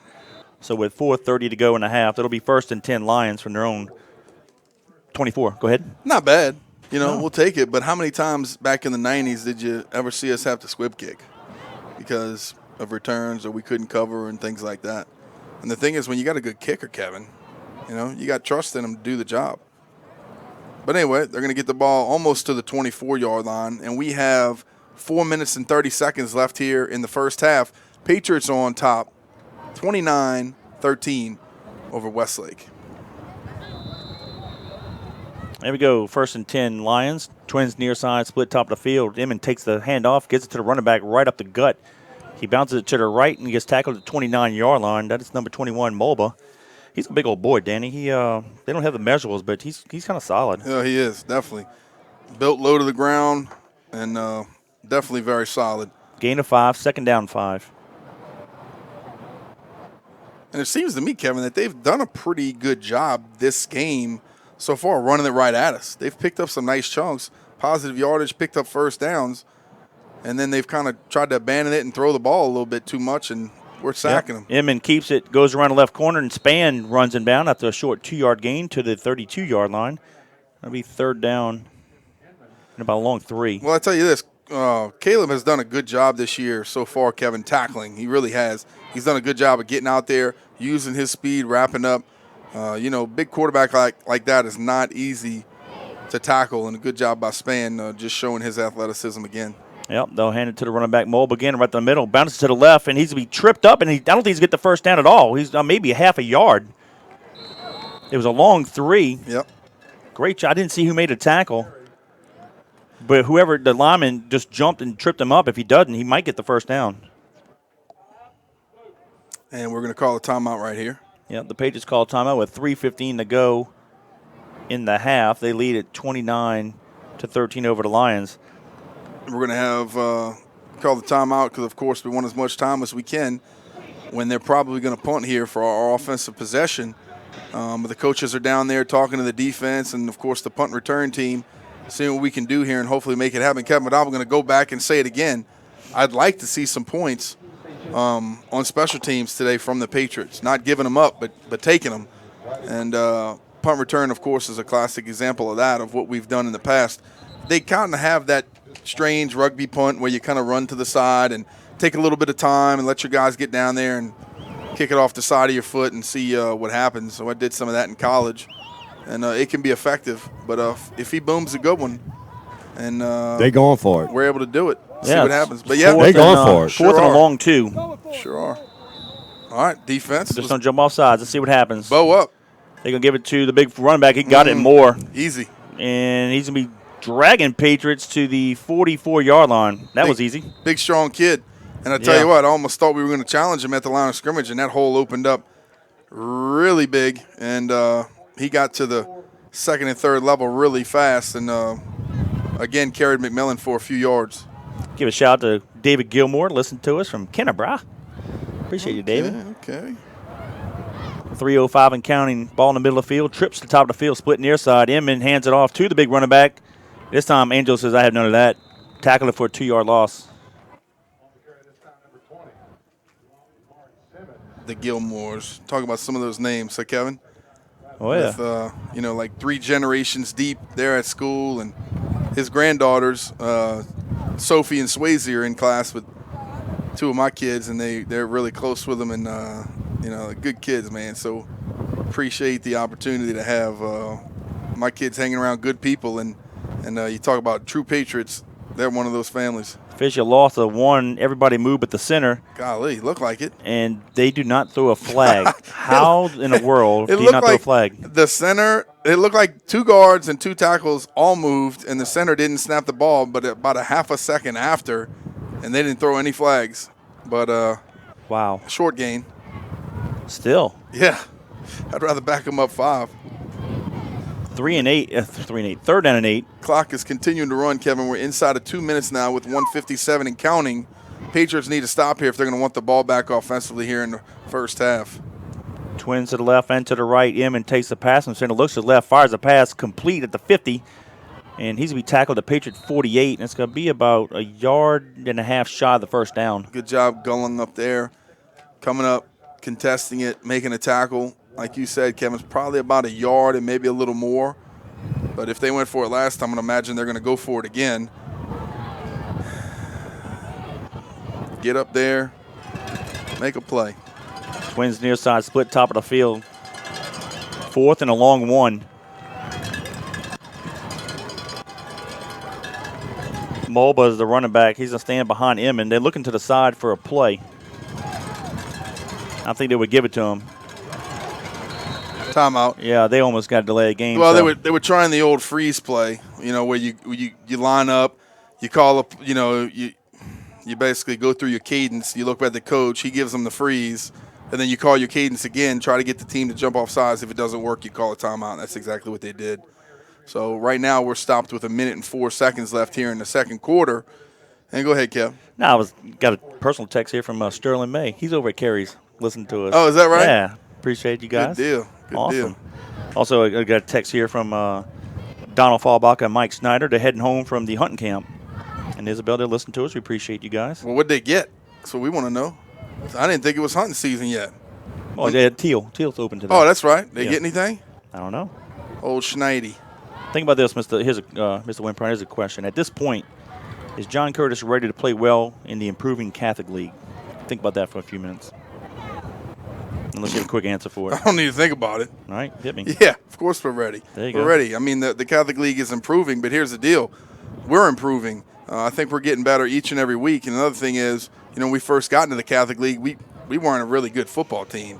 I think our teams have gotten better since we've been in there and gotten a little bit more to the Curtis of old. So, yeah, of course, we're ready to compete. The question is, are they ready to compete? They handed off to Marlborough right up the gut, and he didn't get it. I'm thinking no from my vantage point, but depends on when they mark. As of right now, I'm going to say no, but if they do get it, it's going to be by the nose of the football.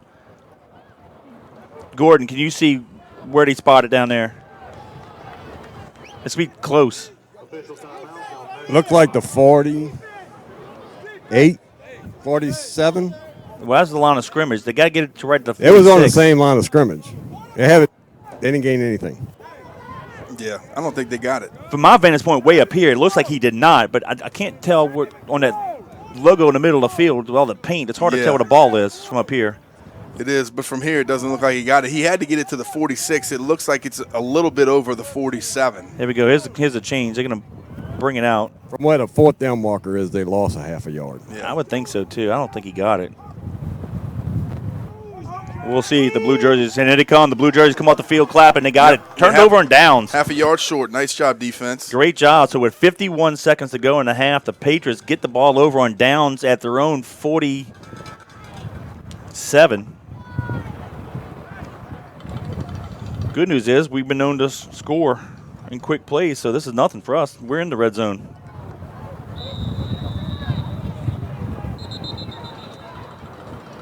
Nice job. And there's a sideline warning at the top of the field. Here's a question, and I can answer this. Any reason they moved the Shaw game from the end of the schedule and replaced it with Brother Martin? Maybe to make it tougher on JC? No. Let me call this play, and I'll answer that question. Ball's in the middle of the field. Split to the top, split near side. Guggenheim on the center. He's going to drop back to pass. Looks to his right, fires a dart, and it's going to be in and out of the hands of Davis. Second down, 10.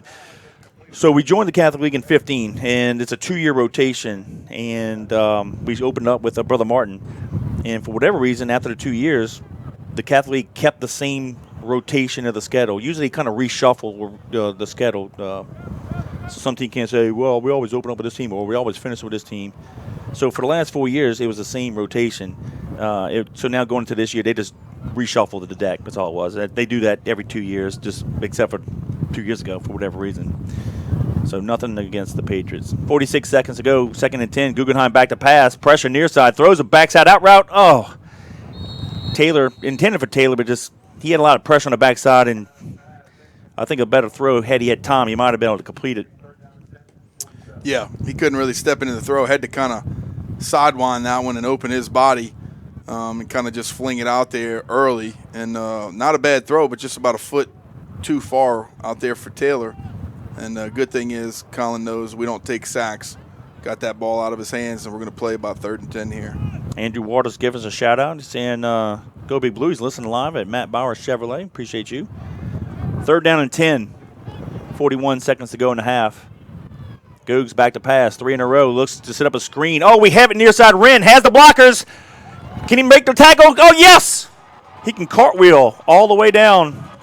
Touchdown. Nice execution. Touchdown. Great job. And I tell you what, Kevin. Not even close. Nice play call.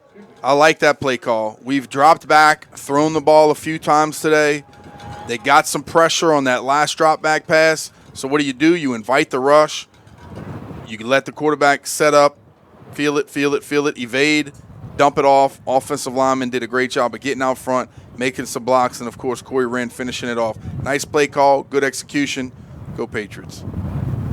29 seconds left. We were talking about that on the way up Another here. We haven't touchdown. done a screen, and I like to see it because we used to be Oh, really man. good at it. I love screens. But that was set up perfectly. Love them, love them. Come on, Drake. Get into the ball game, big boy. There he is. Runs in there, and they're going to line up for this PAT. Snap. Place. Kick is up. And it's good. So with 29 seconds to go in the half, it's now the Patriots 36, the Lions 13. Danny, that was a 3-play drive, went 53 yards in distance. Wren with the screen pass, and it only took 22 seconds off the clock. Good And deal. it just kind of reminds me of the playoffs in 2012, where the whole playoffs, our average scoring possession was 42 seconds. Tell you what, we can score early and often.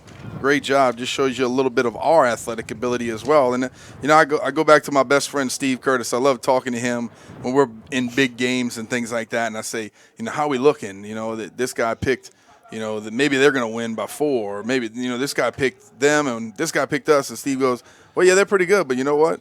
We're pretty darn good too. So, he's right. Every time we step into a game, we never think we're going to lose. We think we're going to go out there and pound it and win it. Good job right there. Westlake, we don't know very much about, but we're playing pretty positive football. So, Kevin, for that scoring drive, I want to say thank you to Bob the User Productions. Robbie's always up here in the booth. Of course, he took a 5-hour ride to come help us out here today to bring you guys a live action. So, give Bob User Productions a call, 738-1447, the best in the business for a wedding, party, bar mitzvah, anything that you need filmed or edited. Give Robbie a call, 738-1447. Bob User Productions, we appreciate your support of the Patriots. We'll give some shout-outs in a second after this kickoff.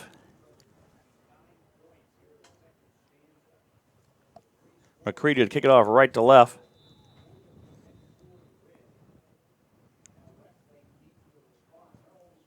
Can't identify the number of the halfback near side. They got these light silver numbers, these tight jerseys. Mccready will kick it far side.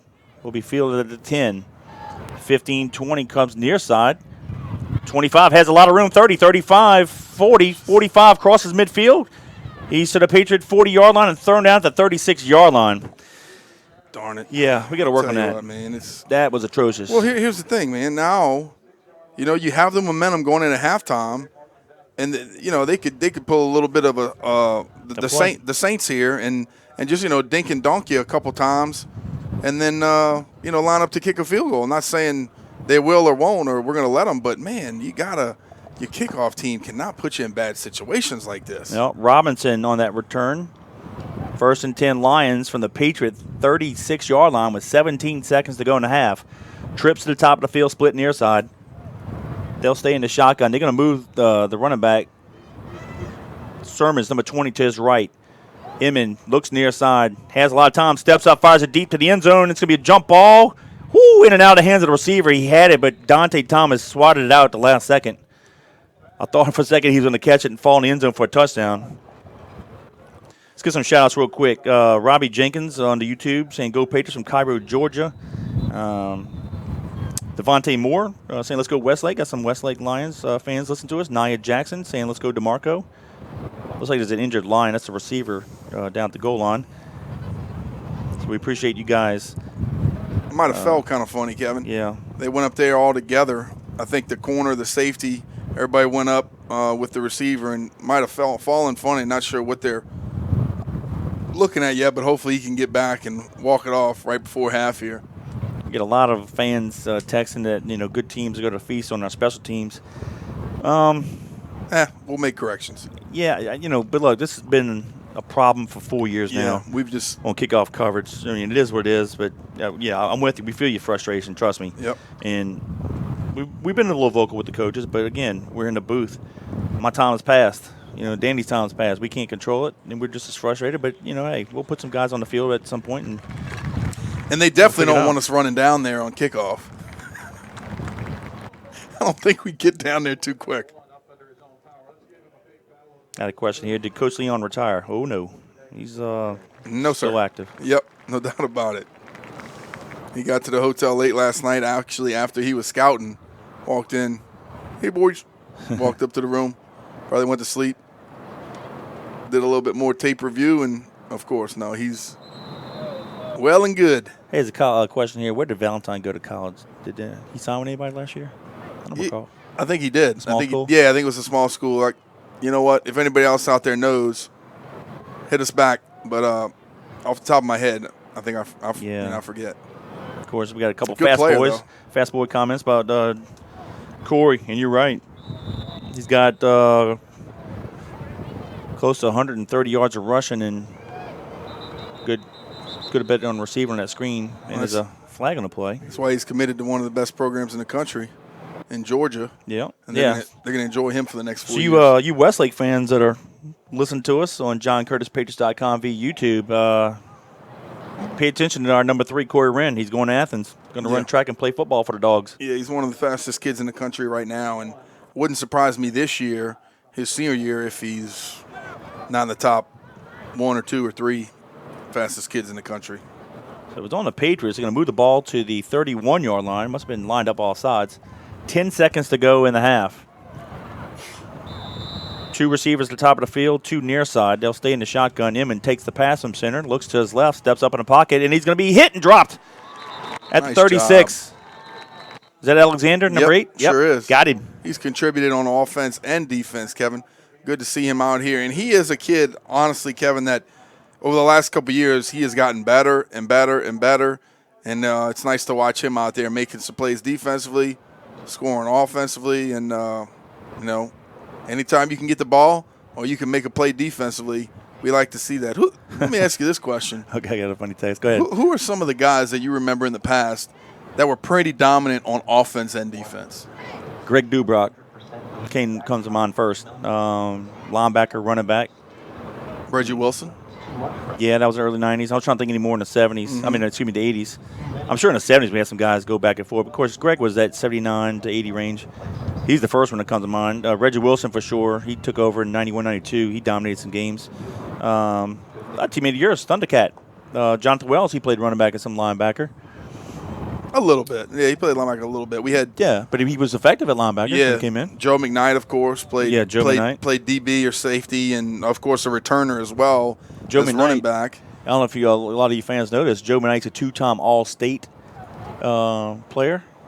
Won All-State as an offensive player one year, and All-State as a defensive player the next. Pretty good, huh? Yep. Reggie Dupard played cornerback and then moved over to running back. That's right. Yep. So here we go. 4 seconds to go. Ball at the 35-yard line. Inman back to pass. Steps up the pocket. He goes down. Yes, sir. Number 58 smacked him right in the mouth as the time expires. That's going to be Kahir Harris. Dropped him. Yep. Kahir and Angelo was right there as well. So good job of the defense saying, nope, not on us, not before half, sorry. So they're going to go into the locker room. John Curtis on top 36-13 over Westlake at halftime. It was an entertaining first half, so stick with us.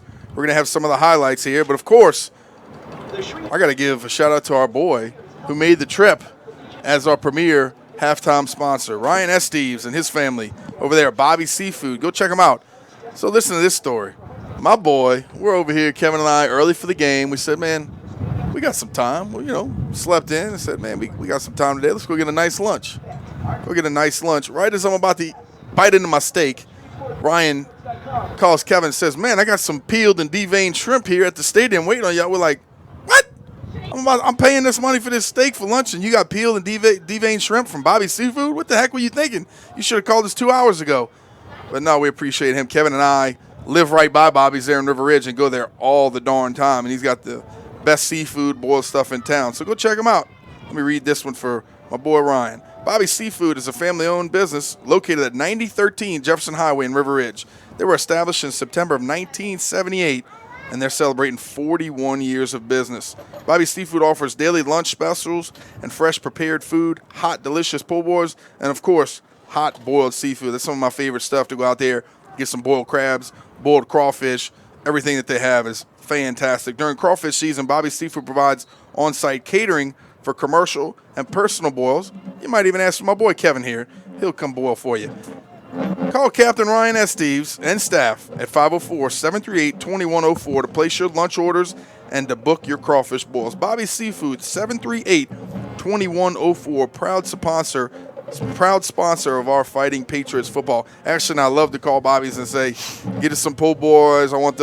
She always gets the grilled ham. My boys get the shrimp. I get the whatever. Meatballs, cheeseburger, fried shrimp, whatever they have, fried oysters, all of that. And then, of course, you can walk into their case and see their fresh seafood, their fresh soup that they make all the time, and bring it home and enjoy it. A couple weeks ago, I got some of those, what are those, king crab legs? Snow crab legs. Yeah, snow crab legs. Yep. Went home and boiled them, so that was fantastic. So we want to say thank you to our premier halftime sponsor, Bobby Seafood, for all of your support of the Patriots. And, of course, his son, Leighton, number 30, going to be getting some more action over the next couple years. Oh, yeah. Here's a scoring recap of the first half. The Patriots kicked off, and the defense set the tone early with a 3-and-out. And after the Patriots fielded the punt, one play, 55 yards, took 11 seconds off the clock. Corey Wren around the left side, untouched. Mccready's PAT made put it up 7, Patriots 7, the Lions 0, and that was at the 9:46 mark of the first quarter. Westlake answered with an 80-yard drive, and at 7:04 to go in the quarter, Mulba, the big fullback, took it over up the middle for 6 yards out. Ginnis added a PAT, and that tied the score at 7-7, and that's where the first quarter ended. But it didn't take long. 11:49 to go in the half. Corey Wren had a 64-yard touchdown run. Mccready's PAT made it 14-7. That was a 2-play, 74-yard drive, taking 18 seconds off the clock. And at that point, just between the two touchdown runs, Corey Wren had 119 yards rushing. The Patriots got the ball back, and with 6:49 to go in the half, Goings had a 34-yard touchdown run. The Patriots got 2 points on the model huddle. They didn't cover us. It was wide open, so Guggenheim got the ball from center, ran it in, making it 22-7 Patriots. That capped off a 10-play, 88-yard drive, taking 2:15 off the clock. But the Lions answered on the ensuing kickoff. Williams took it 95 yards for the touchdown. They missed a 2-point try, and that made the score 22-13 with 6:30 to go in the half. And the Patriots got 2 more touchdowns. The first one at 4:34 to go in the half. Alexander had a 7-yard touchdown run. Mccready's PAT made it Patriots 29, Lions 13. That capped off a 6-play, 56-yard drive, taking 1:53 off the clock. The big play in that drive was Guggenheim to Davis. Nice little pitch and catch that set that last 3 plays up. And then with 29 seconds to go in the half, the Patriots on 3rd and 10 had a beautiful screen pass. Corey Wren taking it out from 53 yards. That capped off a 3-play, 53-yard drive, taking 22 seconds off the clock. Mccready's PT makes it Patriots 36, Lions 13. A lot of action there. But your assessment of the first half, Danny? Well, I'll put it to you this way, Kevin. Anytime you can score 36 points in the first half, yeah, you're being efficient and you're doing a good job. So offensively, I'm pretty pleased with what we're doing. Of course, I'd like to challenge them a little bit more in the air. Doesn't have to be deep. Doesn't have to be long. I like what we did, being able to throw some play-action passes. We missed a few, but we were able to complete some, had some positive gains. Love the screenplay at the end there of the second half. Nice setup by the offense. And defensively, I think we've played pretty well. Of course, we got to get out there and challenge these guys, get into the quarterback's face a little bit more, maybe a little bit more rush from the interior. But they've done a good job of getting the ball out of their hands, and we've made some plays defensively. So I think as the game has gone on, we have gotten better and better. Special teams, of course, we have to shore things up on kickoff team, but I think we will do that. Obviously, they're in there probably killing it at halftime, talking about it and doing what we need to do to make some changes and make it happen. But on top of a team like Westlake, 36-13, pretty pleased with our first half. Here's some first half stats. First downs. The Lions have 9, the Patriots 12. Rushing yards. The Lions rushed it 25 times for 110. The Patriots have 20 rushes for 268. Passing yards, this is net. The Lions have 51 yards passing. The Patriots have 90. The Lions are 6 of 9, and the Patriots are 3 of 8 in the passing category. Total offense and plays and yards. The Lions had 34 plays, with 161 total yards. The Patriots have 28 offensive plays for 358 total offensive yards. That's piling it up there. Kickoff return yards. Lions, 5 returns for 190 yards, return yards. The Patriots have 2 opportunities with no yards. Punts. The Lions punted it 3 times for a 35-yard average. The Patriots only punted once for that 55-yarder. Penalties. The Lions will penalize 3 times for 33 yards. The Patriots 4 times for 25. Time of possession. The Lions had it for 16 minutes, 21 seconds. The Patriots 7 minutes, 39. Of course, most of our scoring drives were short. That's why we didn't have the ball long. Third down conversions. The Lions were 1 of 7. That's great for the defense there. The Patriots are 2 of 3, so you like that, 66%. Fourth down conversions, the Lions were 1 of 2. We didn't have any. And red zone scoring chances, both teams were 1 for 1. We'll just highlight some individual stats. Rushing, the leader for the Lions is Zolba. He has 12 carries for 80 yards. For the Patriots, Corey Wren, he has, check this out, halftime stats for Corey, 5 rushes, 144 yards. Goings has 6 carries for 64 yards. Ward has 3 carries for 33, and Googs 4 times he's run the ball for 19 yards. The passing category, looks like Emmon was 3 of 4, and they said Johnson here. I don't understand it. Emmon's the quarterback. He's done all the passing. They got 2. I don't understand those stats there, so we'll skip that. Guggenheim is 3 of 8 for 90 yards and a touchdown, the longest one being that 53-yard screen pass. Let's go with the receiving. First for the Lions, Blackburn has 2 receptions for 36 yards. Shelley, 2 receptions for 7. Culpepper has 1 for 5, and Williams 1 for 3. For the Patriots, Wren has that 1 screen for 53 yards and a touchdown. Davis has 1 reception for 28 yards. That was the big play to set up that second-to-last touchdown of the second quarter. And Orgeron has 1 catch for 9 yards. But I tell you, there's been 2 times in the first half we were trying to get it to Orgeron and just overthrew him, but we'll work on that. Let's give some defensive guys some stats here. First for the Lions, Grice has 6 tackles, all unassisted. Millsap has a total of 6 tackles, 2 unassisted, 4 assists. Fawson has 4 tackles, 3 unassisted, 1 assist. And Jimson has 3 unassisted tackles. For the Patriots, Corey Span leads the way. He has 6 unassisted tackles.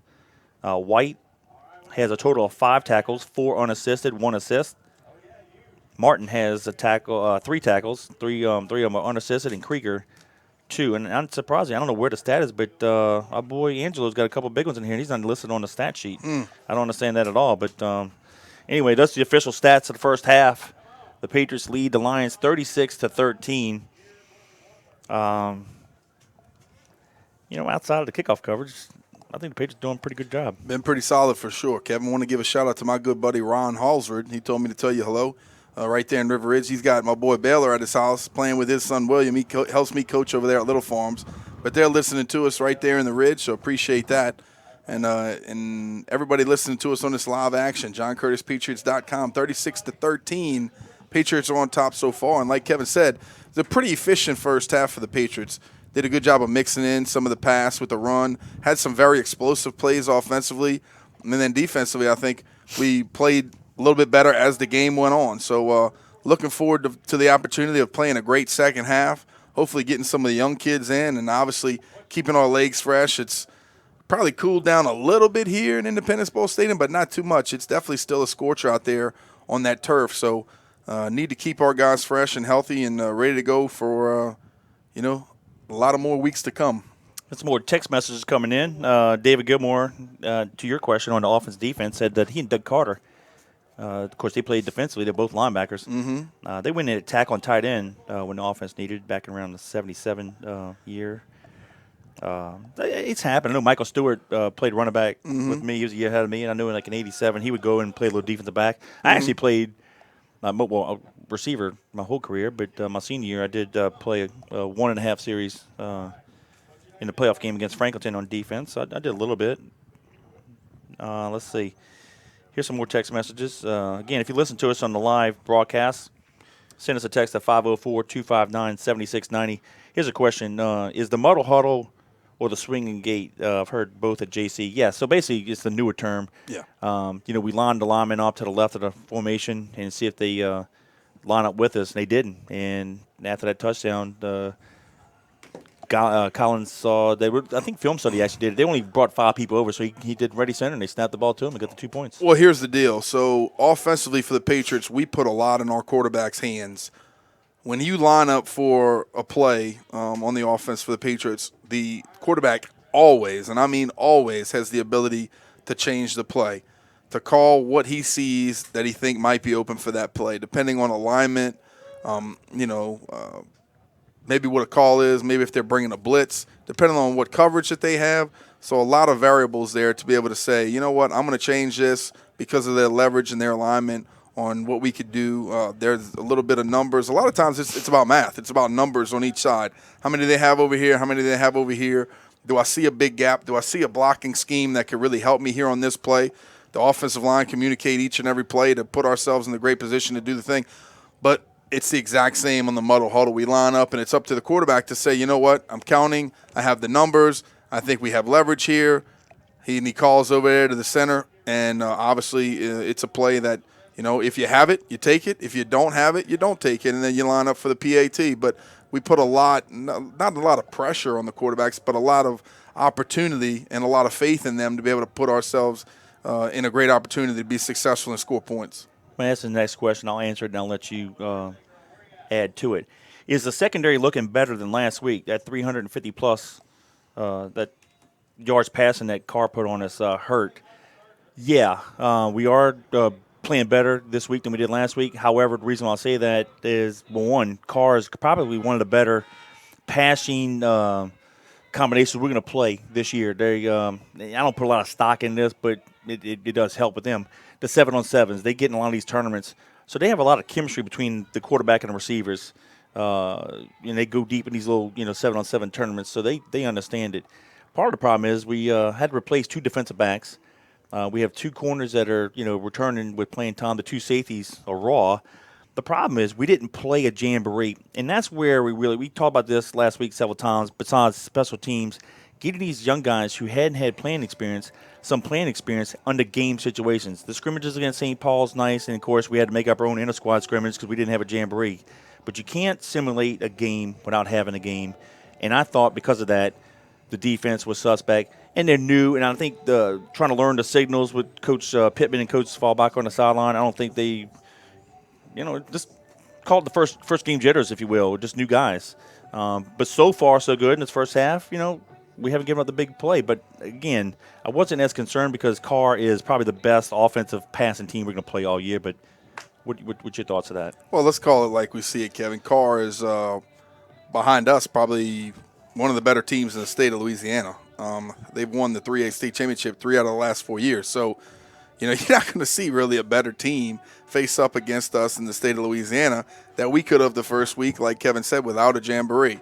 So we are going to make mistakes. A lot of it as well, Kevin, could have been miscommunication from the coaching staff onto the field, from maybe some of our kids not getting the calls, not listening to the calls, because if you do what you're coached to do, you're going to be successful. Mm-hmm. You take it upon yourself to go out there and, go into cover 4, cover 6, and not cover 3, then both sides aren't communicating. You're not doing what you're supposed to do, and then obviously you're going to be able to take advantage of it as a quarterback. You're going to be able to take advantage of it from the offensive side as a quarterback and receivers. But I'll tell you this, too.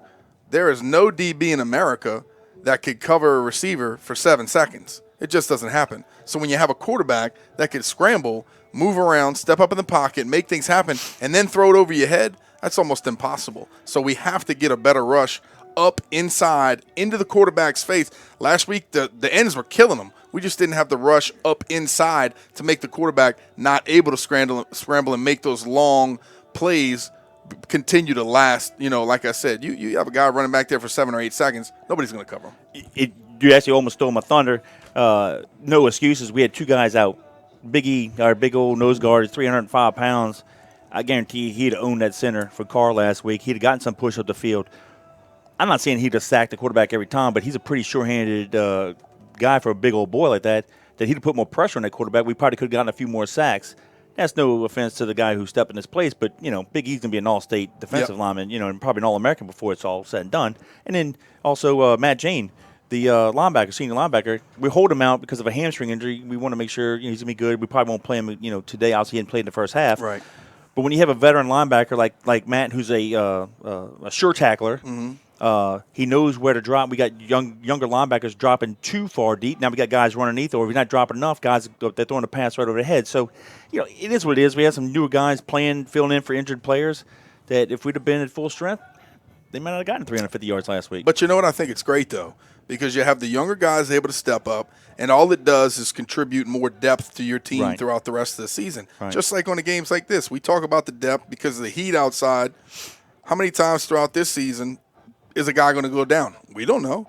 Who's it going to be? We don't know. But the good thing about it is that you have that kid that's standing there second saying, I want my opportunity too. We don't ever want anybody to get hurt. We don't ever want anybody to not be able to play in the game, but it happens. This is football. This is a physical game. So when it does happen, guess what? Second guys step up, make it look like nothing ever happened. All right, here's another question here. What were some of the other results of the Battle of the Border games? All right, let's see. The first game yesterday was West Monroe and Byrd. The Rebels beat the Yellow Jackets 24-0. The nightcap was Catholic 24. North Little Rock 17. We actually went in an elevator with one of the Catholic fans, and he said they gave up a couple touchdowns late to kind of make the game closer. And in the game before us, Deerfield, Florida, they were out of Fort Lauderdale, Florida area. They took Zachary behind the woodshed and picked out whatever paddle they wanted and beat Zachary 53-0. And then we're the middle game on today's game. I'll say the Patriots lead at 36-13, and then tonight is a local Captain Shreve and. Kind of crazy. I can't believe I can remember all this off the top of my head, but I'm thinking Captain Shreve and Woodlawn. So that's tonight's mid-cap. But that's pretty much the what's going on in this little Battle of the Border That Zachary game was surprising. Zachary's not normally a team you take out there and beat 53-0. So Deerfield's obviously very, very good and capable. I think the guy that we saw in the elevator said they have 8 Division I kids on the team, which is it's pretty salty. Yeah. So anytime you got that, you should have a good group of kids. But here's a comment by a listener. Romo's new quarterback and D1 receiver might be a problem. You know what? Coy Moore is a very good receiver. He made some plays against us last year. I'm sure by the time we play the Raiders, Wickersham will get used to their offense. Their defense is pretty salty. Who knows? But I don't want to speculate on that. We'll deal with that November 1st when we play those guys. But I like us. I don't care. No doubt about it. Yeah. Are they gonna give us some problems? Yeah, they're gonna be a good offense. They're gonna be a good defense. But we're gonna do what we do. I mean, our defensive secondary is gonna get better and better. We're gonna have our guys back and healthy, and Wickersham better be ready. But besides that, we got a lot of games before then. So we got to take care of our business. Continue to get better. Continue to move forward each and every game. And if we do that, and like I said before, we do what we're coached to do. We continue to learn. Continue to press on and play physical offense, defense, and special teams. We're going to be fine no matter who we play. So we're going to continue to get better and worry about us. Question here: how does Catholic look this year? I would say really good, unless they have some injuries. Assuming, say, we're in a collision course with them for the state championship game, I would think they would pretty much be undefeated all the way to the state championship. I don't. They may have some close games pre-district. Again, assuming nobody's important, a quarterback or some running backs get hurt, I really don't see anybody beating them. Right. I know they play Zachary, but I don't think so. After seeing Zachary get handled today, I'm not saying that Cathy's gonna beat them 53-0, but they could be salty like they have been in recent years. But we're not gonna worry about them. No, that we did scout them. Our coaching staff was here since they played the night game last night. We did have some guys out there looking at them, but and they said they're good. Yeah. Which we knew they would be. Right. Knew they would be. Both teams heading out of the tunnel, Kevin. Westlake to our left, still warming up. The Patriots are coming out of the tunnel to the bottom here, starting to warm up. And basically what we usually do, just like we're doing now, the team comes out together and you basically run from sideline to sidelines, back and forth, do what you need to do, take it upon yourself to do high knees, stretches, run back and forth, anything that you need to do for these quick 2 or 3 minutes to get warm and feel good to where you can go out there and perform in the second half. And our cheerleaders and our dance teams out there, as we appreciate them making the trip as well. Matter of fact, Kevin, I think that's the bus that we saw, the 2 buses coming in late. I think that was the band, the cheerleaders, and the dance team. It wasn't the team because the team actually got here kind of, well, I can't say it's early because like Kevin said, we were right on time, right on schedule from where we usually are. But golly, it was so darn hot. We almost hated for them to be here that early, to not be able to get into the locker room before the game finished out here earlier with Zachary and the other in Deerfield. But yeah, we're ready to rock and roll now, my brother. 36-13, Patriots are on top. We got about 2 minutes left here in half, and we're bringing you live action on JohnCurtisPatriots.com. We appreciate also this Battle on the Borders Classic, because we've been able to be here, like Kevin said, 6 times, 6 years in a row, and it's been a lot of fun for us. We've faced some great national competition, and you'd love to see that. You want to see who else is out there throughout the country, and how the Patriots match up. And so far, I think we are 4-1. 4-1 here. And then, of course, today's game as well. Hopefully we'll be 5-1 afterwards. But it's nice to face some national competition from some other states where they think they have some great teams, and sometimes they do, and sometimes it's not so great. But it's a great opportunity for us. They're going to come out with a lot of juice, okay? As their last desperate bet. We've got to answer it with physical play and smart play. We understand that. So let's go get it. And here come the Patriots. And your Coach JT, his last minute instructions before they took the field. And he's right, Kevin. Here's the thing. They are going to come out juiced up. They have nothing else. They're losing 36-13. Watch out for everything. Watch out for trick plays. Watch out for long passes. Watch out for the quarterback scrambling, some screen plays, anything that they need to do to try to get back in this game. Watch out for it. But you know how you combat that? With physicality, toughness, and also mental toughness. I used to have a coach in college that called it intelligent effort. You can't just be running out there all crazy, trying to give a lot of effort and not do it intelligently. Do what your coaches teach you to do and coach you to do Monday through Friday, and when you step into a game on Saturday like this, you're going to be well prepared. Last question here for halftime. Will the Division I championship game be in the Dome? If not, it might work to the JC's advantage to be in the elements such as rain and wind. Actually, the private schools got together, and they're trying to negotiate something with the Superdome for the week before the Prep Classic, so around December 7th, 8th weekend. But also, I think Southeastern, LSU, ULL. I think there's another one I may be skipping. Maybe Nichols may have put in a bid possibly for it. But I think they're going to try to keep it in the Superdome but do it the week before. Good. So, be a long Christmas. Yeah, we'll deal with that later. But I like our chances. But, a lot of football to be played. It's only week 2. Good news is, Danny, the Patriots scored right before half. We get the ball to start the second half. But let's see if they don't try to onside kick it.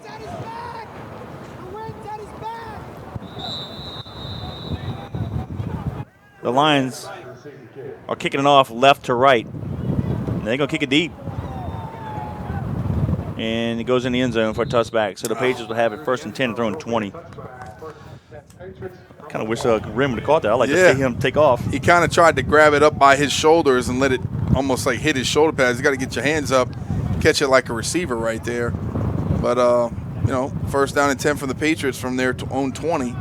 And I like to see the quarterback, senior QB number 14, back out there in action. Yep. And seeing if we can sustain a long drive right here, or another one of those big explosive plays like we've had already a few times today, and get 7 more points on the board.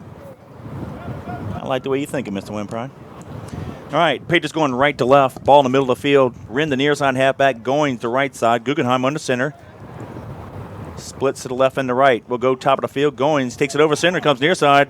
25-30, breaking tackles. He's to the 40-yard line. Gain of 20. Another explosive play. Yeah, no doubt about it. Shane is kind of a smaller guy. We have him at 5'7", 175 pounds, but he is super quick in the hole. Very explosive, can make guys miss. Got a lot of wiggle to him, so a nice drive right there on the first play from scrimmage in the second half. Patriots quickly up to the line of scrimmage, ball in the middle of the field. Guggenheim back to pass, looks to his right, fires it to Ogeron, and in and out of his hands. Gordon, mute that mic for me, buddy. Thank you. Good job right there, Colin, getting out of his hands, but just, again, a little bit too far out of that outstretched tight end's hands. We got to be able to complete a few more passes than we're doing right now. Gordon, can you hear us? Yeah, I got you. Okay, kill that mic, please. Yeah, I did. Okay, just still blowing. That's all right. 2nd down, 10, receivers near side. Twins receivers near side. The quarterback sneak there if he wants it. but we'll run it instead. Wren will take it over to center, and he's going to fight hard to the 44, gain of 4, be 3rd down and 6. Here's an observation I didn't get a chance to mention in the second quarter or at halftime. Every district John Curtis has been in has improved out of necessity. Carr and O. Perry Walker. Carr and O. Perry Walker. Let me say that again because you took your earmuffs off. Yep. Every district John Curtis has been in has improved out of necessity. Carr and O. Perry Walker, to be an example, that did. They improved. Even Carver, one time in the late 90s, got better because we win that district. Yeah, we played them. Yep. Yeah, Carver's head coach, Lanier Selfage, he was their quarterback, and they had some good teams back Counter then. option near side. Guggenheim fighting hard, and he is going to be tackled, I believe, just shy of the first down by maybe half a length of a football. But, you bring up a great point. Why do teams like – I'm not going to mention names, but why would teams not want to play John Curtis? We have trouble finding games to put on the schedule. Thank goodness, I think Warren Easton and another national game. Who's the team that we play in a few weeks? Lake Placid. Lake Placid. Finally, we were able to get them because we didn't even have a full schedule. I don't understand how coaches, especially the way that it is designed today, where basically everybody makes the playoffs, it's ridiculous. Why would you not want to play a team like John Curtis to get your team better? Well, I'll tell you why. It's the national pastime. Let's take the path of least resistance. Right. Let's not get better. And I know a lot of coaches might say, well, we don't want to get beat up for the regular season of the playoffs. Come on, man. Don't be so soft. Illegal substitution on the defense. So we're going to get a first down on the penalty. Yep. Yeah, I forgot. We had the field mic out as well, so that's picking up some of the wind. Now the wind is coming to us. That's a northeast wind blowing this way. The flag's looking right at us. Northwest. Right? Well, we're on the west side of the stadium. Right. It's coming to us, right? Right, but it's coming from the northeast. Oh, you got me. This fisherman. This guy. All right, the ball's at the 46-yard line. Guggenheim back to pass. Fires it far side. Caught by Taylor. Oh, and he dropped it at the 30. Is it a fumble? It might be a catch and fumble. Let's see. Yep. Oh, my goodness. Nice pitch and catch on a deep slant at the 30-yard line. He took 2 steps, had the ball knocked out, and they recovered it. So with 10:23 to go in the third, to be 1st and 10. Lions at their own 27 on a fumble.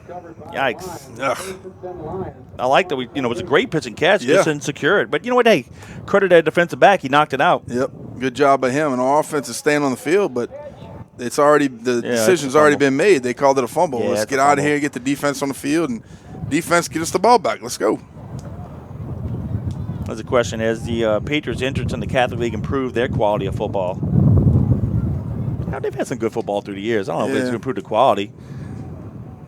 I don't know. To be honest with you, I think when we entered the Catholic League, Rummel was a bell cow then. Rummel had probably one of their best teams they've ever had. Yeah. It was kind of one of our worst teams. Well, they handed off to Mulba, and he gashes the Patriots up to the 41-yard line, so defense wasn't set, and they just punched us right in the mouth there, and they're going to have a first down. Well, and here's the thing, too. I would like to think, Kevin, that, yes, the Catholic League has gotten better, but the thing is, the Patriots, since that team that we spoke about, have really just controlled the Catholic League. So as far as the competition of everyone else getting better, yeah, I think so. But the Patriots have still been on top of all that. Yep. 1st and 10 from the 41. Inman hands it off to Mulba again. Bounces it near side. Breaks a couple tackles. Oh, got a big block. Took out 2 Patriots. But that's number 50 on the tackle. Great hustle there. But he ran all the way across the field to make that. That's Noah Andrews. Coach JT's giving the ref an earful because I don't think he could do those crackback blocks anymore, Kevin. That's illegal. He was probably he's telling the official that my guy can't see. He's coming back running to the ball, and they're going to crack back on him. But those are those blocks that we used to love. Now you can't even do it. Inman rolls to his left, fires it out in the flats, has it complete. Going to be a first down and more. Ooh. Nice tackle by Spann. Spann massaged them out of bounds at the 44, but they're in Patriot territory. Again, Kevin, good job by them just throwing those nice, easy passes, putting it out in the flat, allowing their receivers to have some room to run and picking up some first down yardage. They've done that pretty effectively today, just throwing the nice, easy dink and donks down the field, getting some first downs and moving the chains. Yeah, we can't see the numbers, so unfortunately we're unable to identify, but it's 1st and 10 Lions. Ball on the left hash mark. They're going to do a little fly sweep near side. Receiver trying to stretch it out. Has it at the corner. He's to the 40-yard line, and that's where he goes down. Dante Thomas just hog-tied him and dropped him immediately. That was a funny-looking tackle. Grabbed him up there and basically rolled him like a wrestler, and they look like they have a flag right there at about the 40-yard line. See what they have Holding on the Lions. Yep. It was a gain of 4, but that receiver ran about 55 yards. Uh-huh. To get 4. Dante Thomas put it on him. Good job by him. Dante's a senior DB as well, 6'1", 185 pounds, and we like to see these older guys, man. Like to kind of grow up with them. You know what I mean? Watch them for the last few years and see them do something. Yep. First and about 15, looks like. Trips to the top of the field, split near side. Quarterback keeper. He goes nowhere. Angelo and Martin clamp him down at the Patriot 49-yard line. The ball's at the 50, so only a gain of 1. Tell you what, I like to see Martin and Angelo, the two ends. They're going to start. Some big boys. Yeah. Angelo is 6'4", 265, and Martin 6'1", 235. They could both run well. Trips to the top of the field, split near side. I'll let you answer this question in a second, Danny. Emmon takes the pass on center. Quick pass out in the flats far side. Has a couple blockers. Great job by Spann holding him up until White polishes him off, and only gain of 2. A listener says, does the Patriots still give out the special teams hammer? I don't think so. I don't think they do. They carry it on the field, but I don't know if they do it or not. Yeah, I'm not sure. Yeah. I think that was something that Johnny introduced back in the day when I was playing, and since then, I don't know. I don't know if the hammer is still given out weekly or if it's just something that we bring with us or not, but that is a question we will get answered for next week. Third down. Schoolboy says 15. Looks a little further than that, but we'll go with 3rd and 15. 8:33 to go in the third. 2 receivers to the left, 2 to the right. Now they'll send him receiver in motion near side. They fake it to him. Inman looks far side, throws it. It's going to be, almost intercepted, but the receiver caught it on the far sideline, but he's going to be about a yard shy. Yeah, Jordan Stipe looked like he tried to undercut it, Kevin. Yeah. And the ball just floated over his head. He tried to make a play on it, but the receiver did a good job of just high pointing it out there and stepping in bounds with 1 foot. 4th and 1. And it's, about 4th and 1. I thought Stipe was going to knock it down at least. Yep. They mark him 1 yard shy of first down marker. 4th down. Yep, the ball's at the Patriot 35. Have to get it to the 34. They're going to give it to the big fullback up the middle. He has a first down and more. 30, 25, 20. Dragging Patriots to the 10-yard line. Rumbling and bumbling. He's a hoss. Yeah, he's carrying our guys with him, that's for sure. He's got to be 220. He's a big boy. But I tell you what, we're giving him some big holes down there, Kevin, initially on that defensive front. They kind of gashing us a little bit on some of these runs. Yep. First and goal, Lions from the 10. They're going to give it to Mulba again. He goes off the right side. 5-10, touchdown. That's 5-10. That's 5 touchdown. Yep. Counting backwards. It doesn't matter. 6 points, Lions. So with 7:43 to go in the third, the Lions pretty much go the length of the field. Good job. 73 yards, yeah. And it's now 36-19. Good job by them taking some time off of the clock, sustaining a nice long drive, doing what they needed to do to get 6 more points on the board, and a little bit of the same of what they did in the first half, Kevin, just throwing the ball shallow, running the ball right at us, and they don't really have to push the ball down the field. Just keep doing a little bit what they're doing. Snap place, kick is up, and it is no good. So Jennis misses the extra point. So 7:43 to go in the third. It's the Patriots 36, the Lions 19. Kev, for that scoring drive, I want to say thank you once again to Moe's Pizza. John Curtis Christian School alum Jeff Arsmith, class of 1986. They're located at 1112 Avenue H in West Wego. Give them a call at 341-9650. They specialize in homemade hand-tossed pizzas, lasagna, meatballs and spaghetti, and muffaladas. Go visit the website at www.moespizzanola.com. Funny story about Moe's, Kevin, after doing this broadcast for so long. I talk to people around the city, and they'll be like, man, they talk about pizza or something. Who's your favorite pizza? I said, hands down, Moe's Pizza. Oh, Moe's Pizza, I never heard of it. Or maybe they live in New Orleans or something. I'm like, oh, yeah, it's right there on the West Bank. West Wego, 1112 Avenue H. Give them a call, 341-9650. They're like, What the heck? I'm like, yeah, I'm a big fan. I like him a lot. Yeah, you could just go check him out. But it's funny. I'm kind of like the walking billboard for him, and people I already know their number by heart and their address, and it's kind of a funny thing. People are like, okay, you work there? No, I don't work there. Don't worry about it. Just go check out the pizza. Yep. And all you East makers, this is a bridge. Get over it. That's it. All right.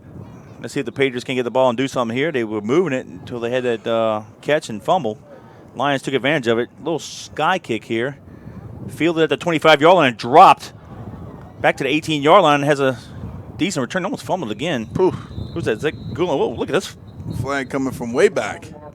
That was Gullum. Gullum. I tell you what, that side judge tore his rotator cuff throwing the flag from the 50. It landed Sure at the did. 20. That's a Beast. If he calls on a block in the back from that far out, you got to be kidding me. Sure did. He called it on. Sign that guy up a sniper school. That guy's at the 50-yard line. He saw something that was near side of the 20, that far across the field when he had three officials near side. He called a block in the back on. He called blocking back Westlake. on them. Oh, still. Goodness. Maybe they were running up on one of our guys and just shoved him down from behind, I guess. I don't know. Used to do that on purpose. Whatever. As long as we get the ball. Here we go. Going to get it at about the 34-yard line. Yep. 1st and 10 Patriots at the 34. Penalty mark at the 34-yard line. 1st and 10. Patriots. Ball at the near hash mark. Guggenheim goes to his right. Going to hand it off to Shane Goins. I tell you what, good thing that Shane clamped down the ball because the tackler was basically tackling him with the ball, trying to strip it.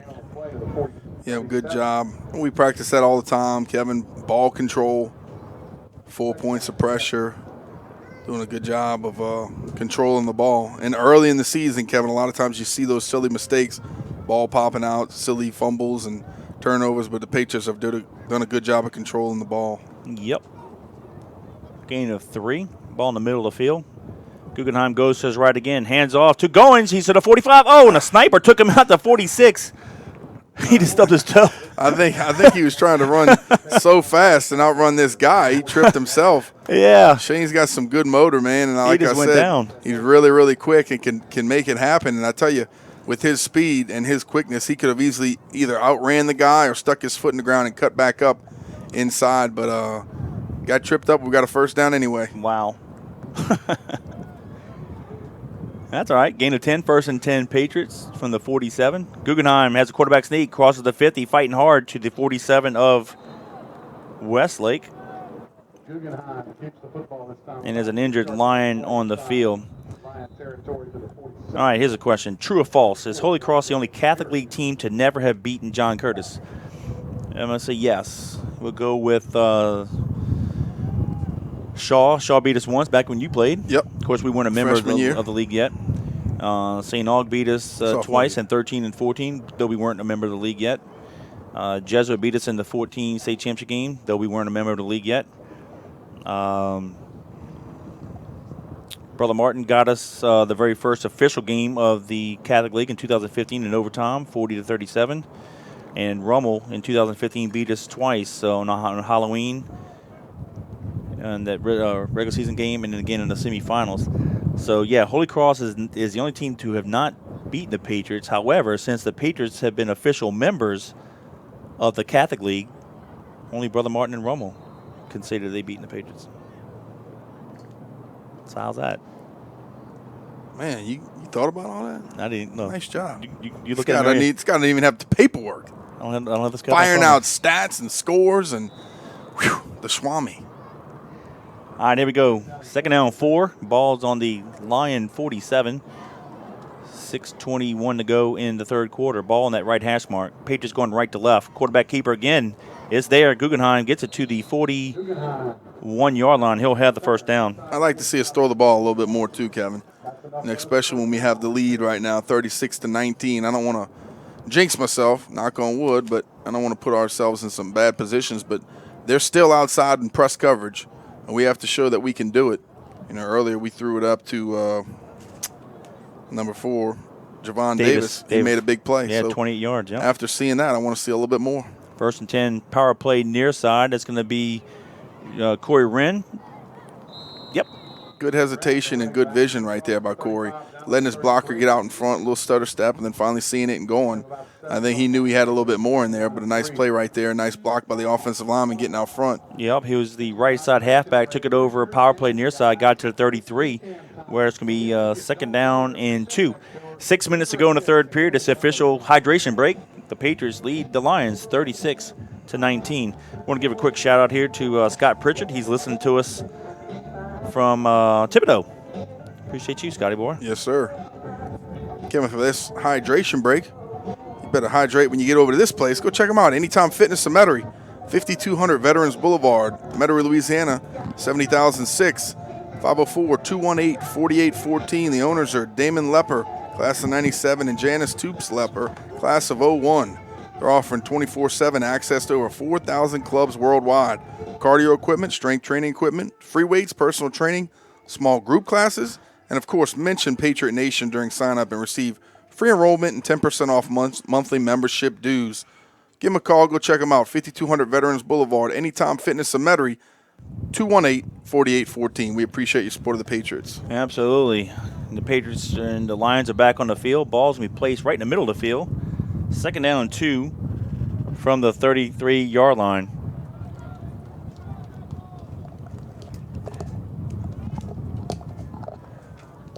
Guggenheim, 3-step drop, looks to his right, fires a pass. Caught by Taylor, and he's trying to break the tackle. He drags the guy to the 7 and kicked his helmet off. Nice job. Great job. That's the same play that we completed on the previous drive where he dropped it for the fumble.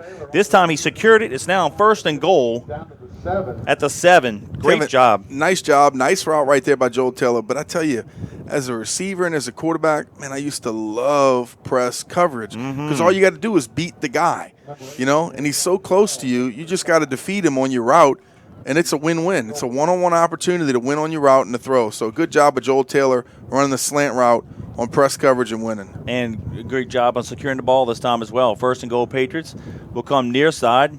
Guggenheim hands it off. And the running back got inside the 5, I think near the 2. And that's number 24. That's his first carry of the ball game. That's going to be LeBranch. And he had a couple of nice runs last week against Carr. Sure did. Freshman, Patrick LeBranch. But flagging a play here at the 3. Let's see what that is. 5'7", 165-pound freshman. Gordon, I think he's going to call it unsportsmanlike on us. On us. Here it is. Never mind. No, on them. Wow. Well, we'll take it. What's only half the distance? I'll move to the 1. Number 56. Man, They call out numbers now? I guess. Let's give him a shout out. That's Jarrell Colbreth, senior defensive lineman.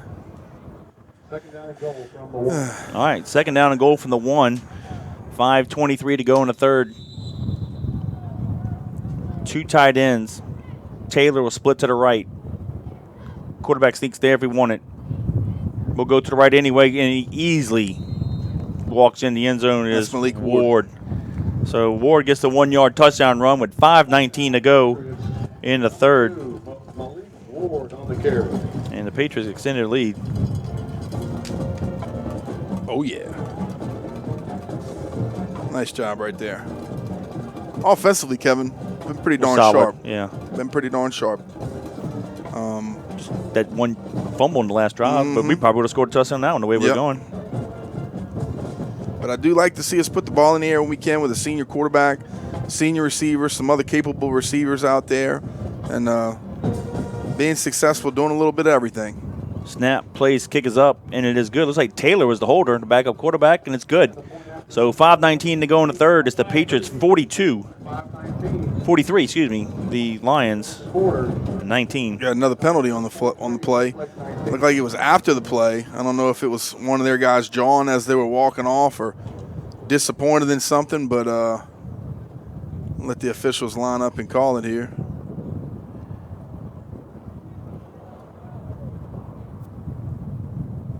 They're still talking about it. No, looks like they're going to pick it up. I don't know. Might go talk to their sideline about what they heard, maybe give them a warning. I have no idea. They're picking it up. Well, nonetheless, Ward with a 1-yard touchdown run. Mccready's PAT makes it 43-19.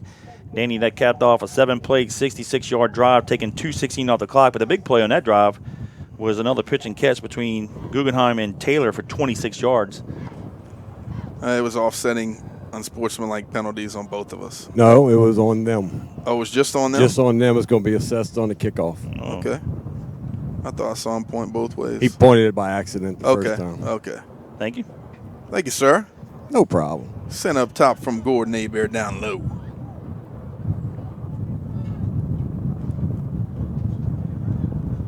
And guys, it's 43-19. Curtis is on top. 5:19 left here in the third quarter. You're listening to it live on JohnCurtisPatriots.com. Gordon's exactly right.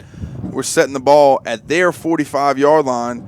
So if I was Mccready, I'd try to aim right at those uprights and see if I can make it happen. Put it on your highlight film. See if you can make it from 55. What you think? Think he's going to try? That'd be nice. I would. Got a message for you, Mr. One Prime, in a second. Uh-oh. A lot of messages today, huh? You know, you're popular. Man, you the voice. Mccready kicking it right to left, and it goes out the end zone, but not through the uprights. So with 5:14 to go in the third, the Lions will take it over 1st and 10 at their own 20. Chris Graff, class of 99, and he's enjoyed listening to the broadcast. He says, Danny, you're the best quarterback in school history in his opinion, and he enjoyed blocking for you. Oh, I appreciate that, man. Very, very nice to hear. And, yeah, Chris was a good player for us, man. I remember playing at Little Farms with Chris back in the day, and his mom and dad always showed up in good support, so I appreciate that. And we had some good players back in the day, man, some nice offensive linemen. And we talked about Walter Bilson was on that team with him, and Ben Zapata, and some other good buddies, Terry Buffoni, Blaine. So, woo, big one. Sack. Wow.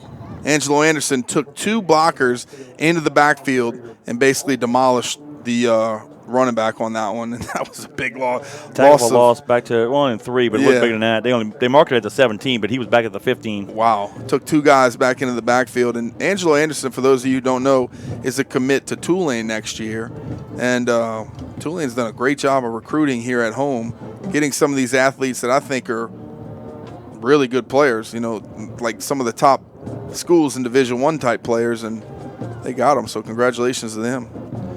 All right, you got Twins at the top, Twins near side. Inman takes the pass on center, steps up in the pocket, being chased. Now he's going to run it. He's at 20-25, puts a spin move on 3 guys before he's finally tackled at the 29-yard line. It's going to be a yard shy of the third down and 1. Let me tell you this real quick, Kevin. So Gullung on the bottom side, playing monster down here, did a good job of collisioning the number 2 receiver in the seam. You remember how sometimes they'll tear you up in those seams? Yep. If you collision that guy and reroute him, he's not able to get there to the safety too quickly. So good job. They give it to Mobile right up the middle, and he's just gashing people to the 48-yard line, excuse me.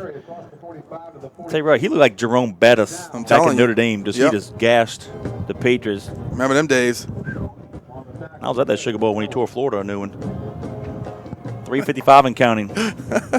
Our good buddy Alex Petard, his kids are going to school. His 3 boys are going to Curtis now. He said, how much did you pay Chris Graff to say that? My boy. Hey, who needs enemies with friends like that, huh? 1st and 10 Lions from their own 48. They'll stay in the shotgun. Inman fakes the handoff, steps in the pocket, and he's going down. Yes, Angelo got him sir. again. Right there, Angelo, Martin. Had a few Patriots right there on the sack. Nice job by those guys. Continuing to stay hungry. Back to the 41. Late here in the third quarter, getting after that quarterback right there. Number 96 was there as well. Trey Norman in the mix. I don't understand how Angelo wasn't on the halftime stats. Because he had at least 2 sacks plus some other tackles. Right. He's making up for it here in the second half. At least committed, right? He don't care about stats. No, but not like, We don't need no stinking stats. Hey, his grandma's listening today. Oh, that's true. Well, guess what? We'll just say he's a beast. That's all you need to know. Well, that's what I was saying. No, that's what I'm saying. Okay. Second down, 18. They do a little fly sweep there near side. Receiver cups it up the field and he's going to be tackled at the 46-yard line. Got most of those yards they had lost on the previous play back. I believe it's number 4. It is. Guys are down there hitting. Williams. That's the guy, Williams. He returned the kickoff 95 yards for a touchdown. He's a good-looking player. Mm-hmm. Question, who's our third-string quarterback? That's going to be Taylor, number 19. No, our third string right now. Yeah, Mccready would be the backup Yeah, quarterback. Mccready is the backup, right? Taylor's second. We Buddy Taylor. don't think of him as a quarterback right now because McCready's such a darn good punter and kicker. Yeah. But he is definitely the backup quarterback right now. Trips left, split near side. Inman takes a pass from center, steps up in the pocket, and he's going down again. Ooh, got close to the first down though. He was able to drag, About a yard. yeah, a couple tacklers forward. It's going to be fourth and a long one. He was going to go down, it looks like behind the line of scrimmage, but he just refused to go down. And as he went down, he's kind of a lanky, I don't know, wiry guy. He just fell forward and struck the ball out. Well, I think they had him. Yeah, it was 4th and 11. 4th and 11. Oh, 11. I'm sorry. I'm looking at the first. My bad. Thank you for the correction. I'm the first. I did the same thing. The first marker. I did the same thing. My fault. Thanks, Gordon. Good job, Gordon. Yeah, he's 6'4", 182 pounds. That's how they had him listed from Max Preps, Kevin. So, yeah, he is a tall, lanky guy. Okay, 4th and 11. They're going to go for it. They're going to fake the fly sweep. Trying to set up a screen. The Patriots have it covered. This time he's going to run it. Let's see. He's at a 50. And Taylor. Nice Morgan, job. Morgan drops him at the 46-yard line. So the second time in the game, the Patriots defense steps it up and they turn it over on downs. Good job of Colin Morgan making an open field tackle. That quarterback tried to come back inside, fake, bounced back outside, and Colin Morgan chested him up, wrapped him up, and got him to the ground. Good job, turnover on downs for the Patriots. Nice job once again, defense. All right, be 1st and 10. Patriots are on their own 46. 1:22 to go in the third. 54 yards away from pay dirt.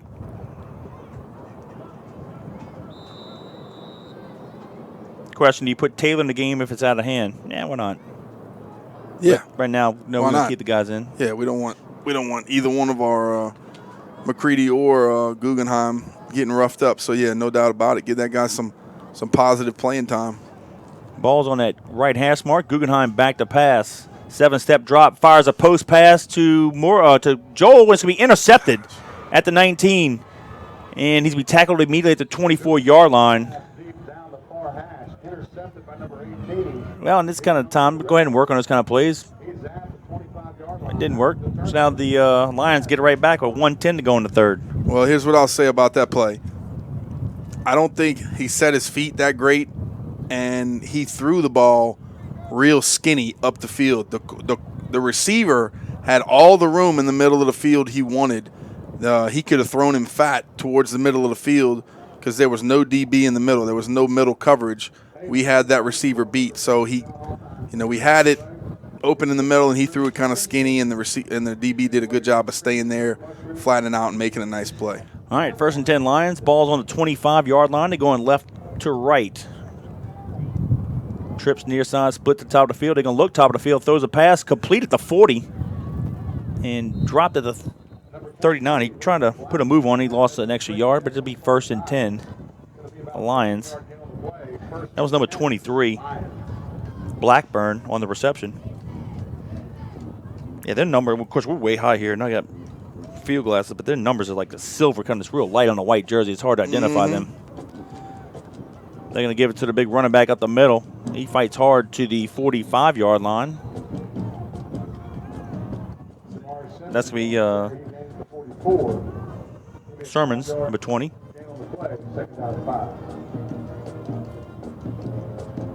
.30 seconds to go in the third period. Let's see if they get one more play off.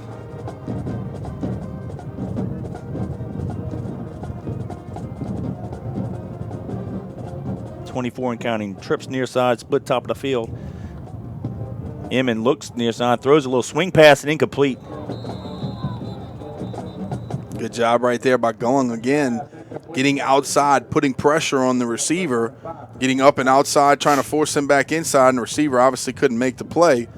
But good outside leverage right there by Gulling, just attacking. And, Kevin, that's kind of what I was talking about in the first quarter, in the first half. We got to get up there and challenge those receivers, get in that lane outside, and let them know that they can't just dink and donk us around the field. Throw those little quick screens, long handoffs, as you call them, and pick up easy yardage. So defense has gotten better as the game has gone on for sure. 3rd and 5, they handed it to the running back up the middle, and he got one to the 45-yard line, and that should wrap up the third quarter.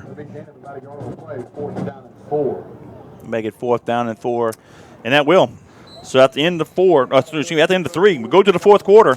It's the John Curtis Christian Patriots 43, the Westlake Lions 19.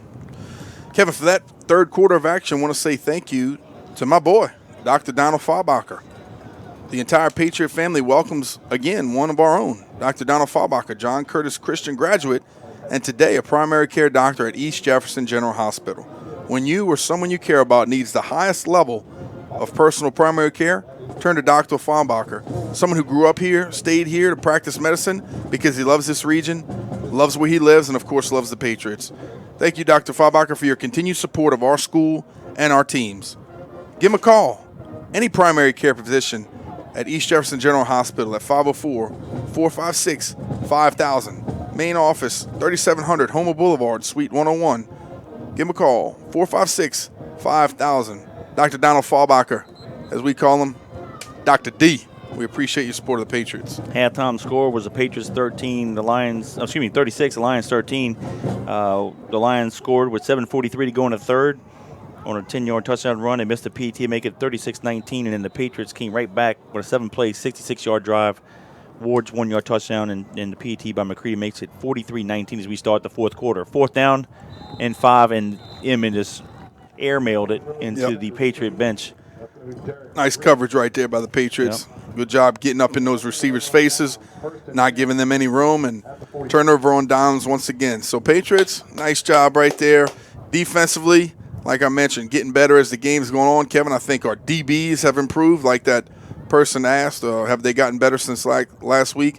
No doubt about it. And obviously, there's a lot of things that go into that, but good job by the Patriots. And actually, as we mentioned, talking about the quarterbacks, Mccready is going to check into the ball game at QB. Yep, 1st and 10 Patriots on the plus 46-yard line. They're going to put the ball in the near hash mark. The Patriots are now going left to right.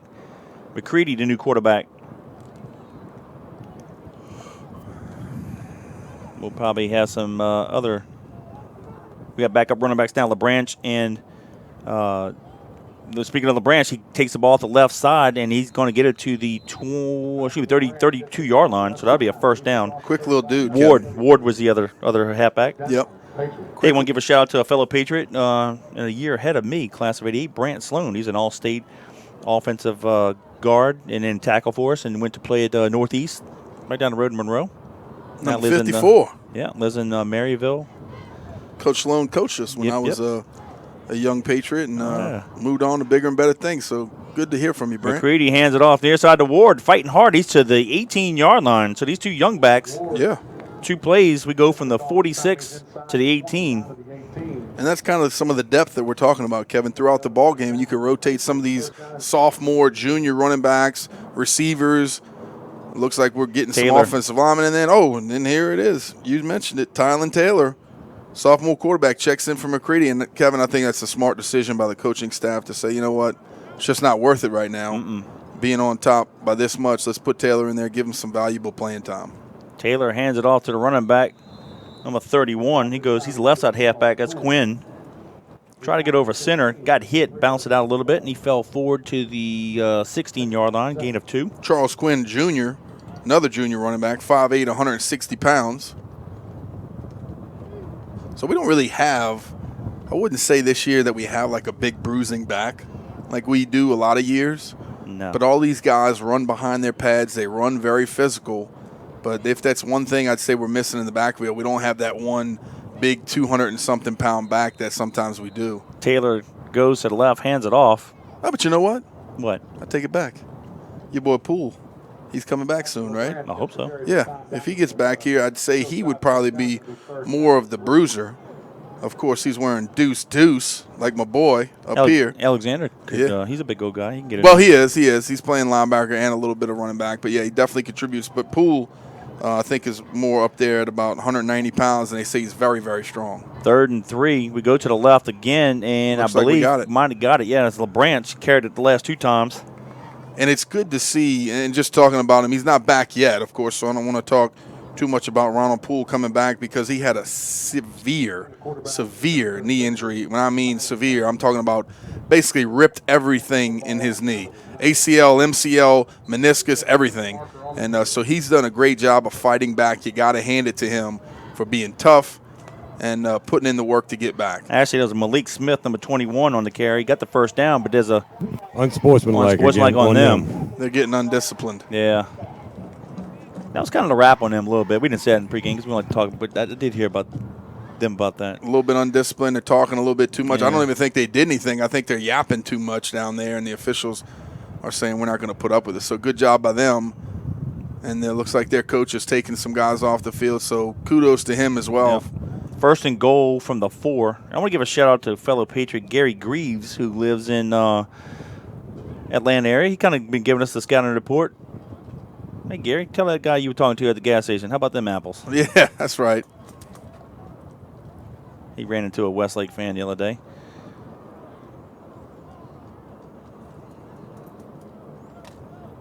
.9:46 to go in the ball game. Patriots first and goal at the 4 will come near side, hands it off to Ward, and Ward got the touchdown. I don't think he was touched until the goal line. Nope. Good job by them. Nice job by some of our second team guys. Oh, man. Now it's getting chippy down there, Kev. Don't like to see that. Come on, let's just play some football. And the flags fly. But good job of our second team guys getting in there and saying, you know what? We could do it too. So good job of getting in there, playing physical, playing hard, playing tough, and getting 6 more points for the Patriots. Nice job.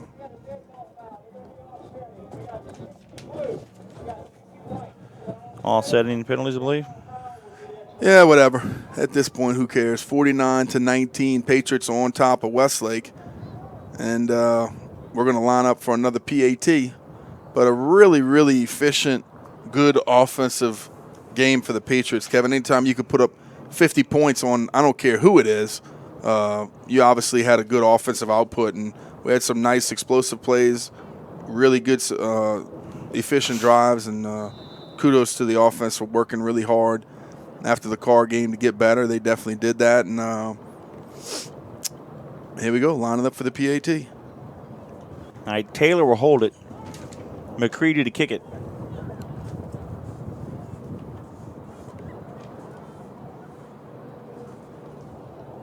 Snap. Place, kick is up. And no good. Oof. Missed it. So a 9:40 to go in the ball game. It's now the Patriots 49. The Lions 19. See that? I said 50 too quick. Kevin, for that scoring drive, I want to say thank you once again to Jean Lafitte Harbor. They offer a wide range of services and rentals, such as bow or rod and reel fishing charters, RV campground rentals with 30 and 50 amp hookups, cabin rentals for small and large groups, airboat swamp tours, boat storage and boat slips, workboat rentals, pavilion rentals for hosting fishing rodeos and fundraisers, just like our Patriot Nation Men's Club fishing tournament that has been great over there for the last few years. They have a fully stocked hardware store and marina, and new this year, you can dine at DeBarge Restaurant for breakfast or for lunch. So go check them out. Visit the website, www.jeanlafitteharbor.com, or talk to alum, John Curtis Christian School alum Shaw Cuevas.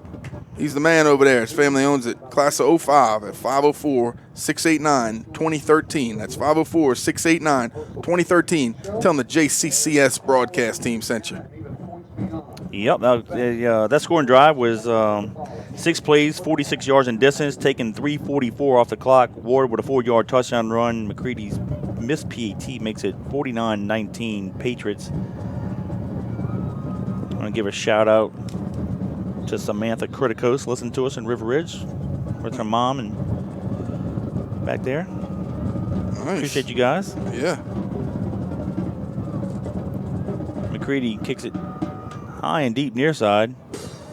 Fielded at the 2. Go get him. Chase him down. Chase him down. Running across the field, all the way across the field, 10, 15, 20, before he's finally tackled. See if I can get that number.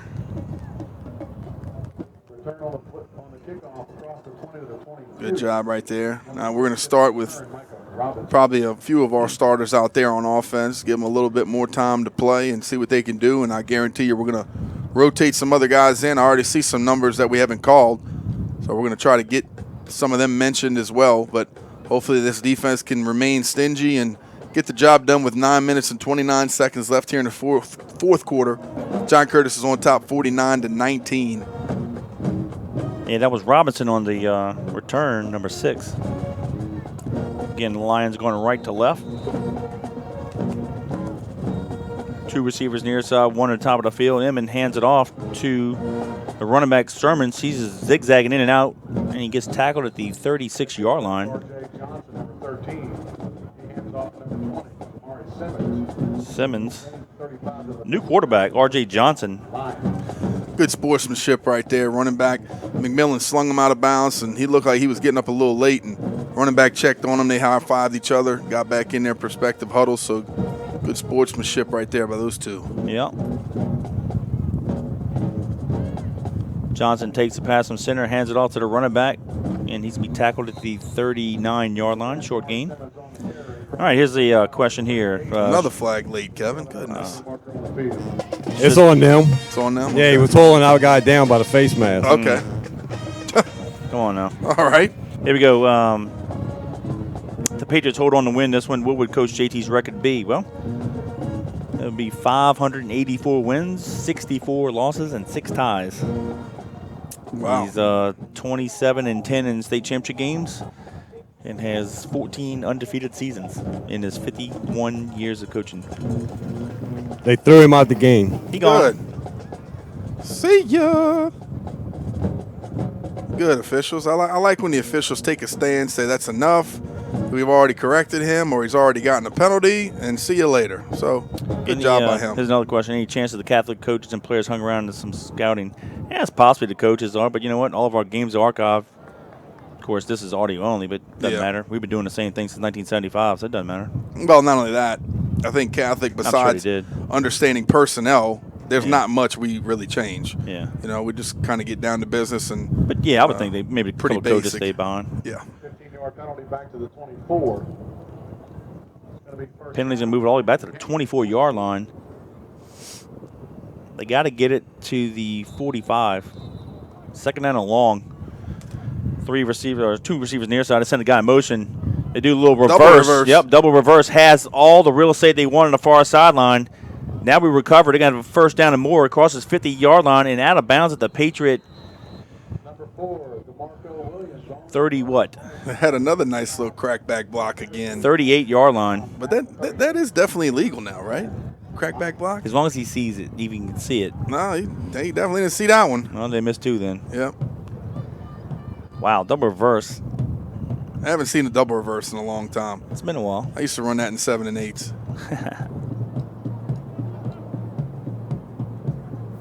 All right, 3 receivers near side, 1 top of the field.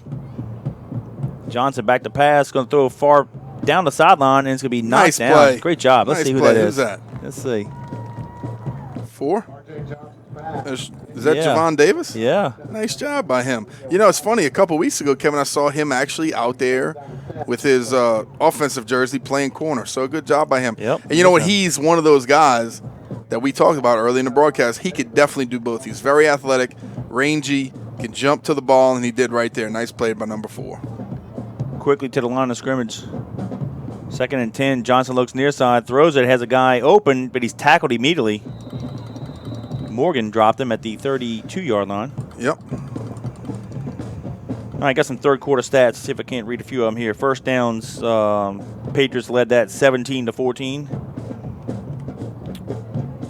Rushes and yards. The Lions have rushed it for 40 times for 206. The Patriots 30 rushes for 336. Net passing 91 for the Lions, 134 for the Patriots. They had to give it off to the running back. That's what he's Sermons. He tries to get outside, and he does. Spann got him, but he got the first down to the 29-yard line. Man, that's a generous spot. I thought he got him another yard back, but nice job of Spann using his speed, come up and making a play. Here's total offensive plays and yards. The Lions, after 3 quarters, 54 plays, 297 yards. The Patriots have had it 42 plays, 470. Time of possession, the Lions 24:08, the Patriots 11:52. And we'll go with individual stats when I can. There's a flag on the play. He didn't get the first down. It's 4th down and 1. Yeah. 4th and 1. Okay. And another penalty. Yeah. They're going to back him up again. All right. 4th and 6. Wow. Here we go. Listen, running. Let's go to the Lions first. Rushing. That guy, number 21's Mulba. He's rushed it 20 times for 153 yards. Wow. Yeah, he's a beast. More than I thought. 4th and about 6. Johnson back to pass, fires a little. Oh, has the completion and a first down.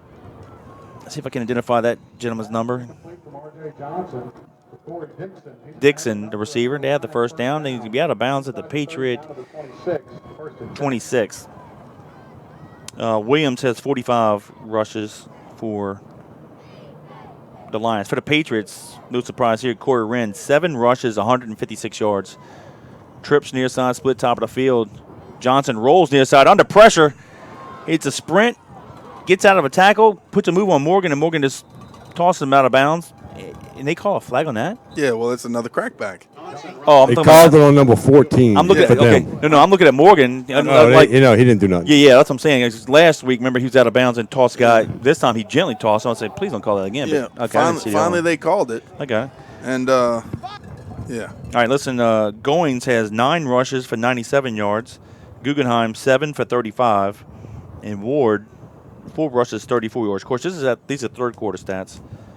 Guggenheim was 5 of 12 with an interception for 134 yards and a touchdown.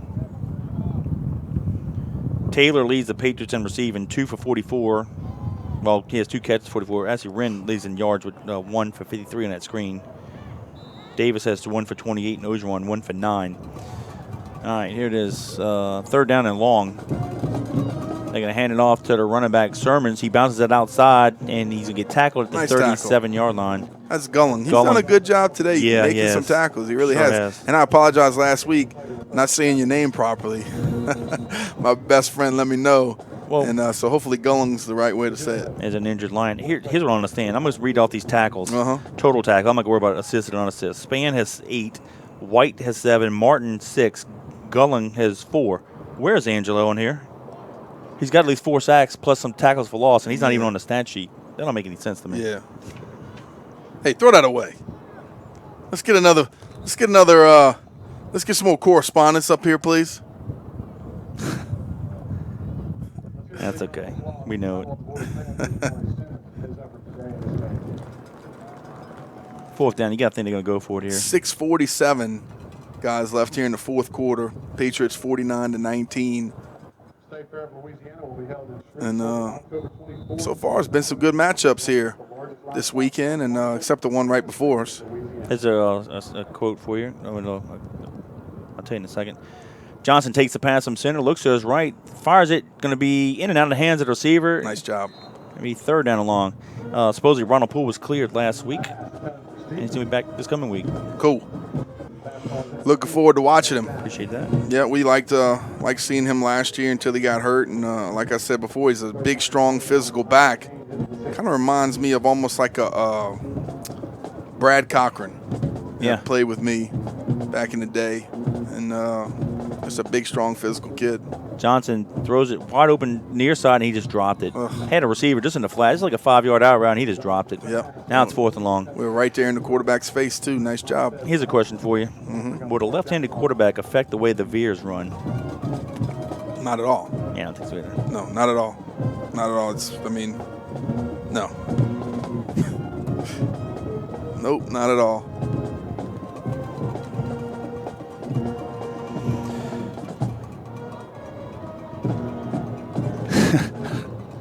I just thought I sounded pure. I was going to say, yeah, only if you're playing with a left-handed football.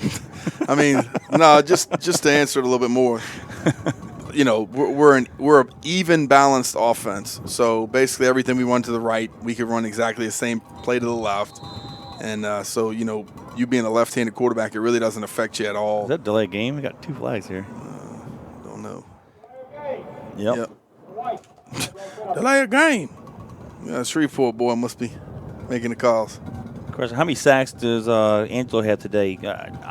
Unless I'm mistaken, I think 4. Yeah, at least 3.5. And he's got at least 2 tackles for loss, I would assume. Yeah, he's had a good day. Little rugby-style kick. This go out of bounds. Oh, my goodness. It bad. That might be a 10-yard punt. He didn't make the original line of scrimmage at the 26. They're going to mark it at the Patriot 33-yard line.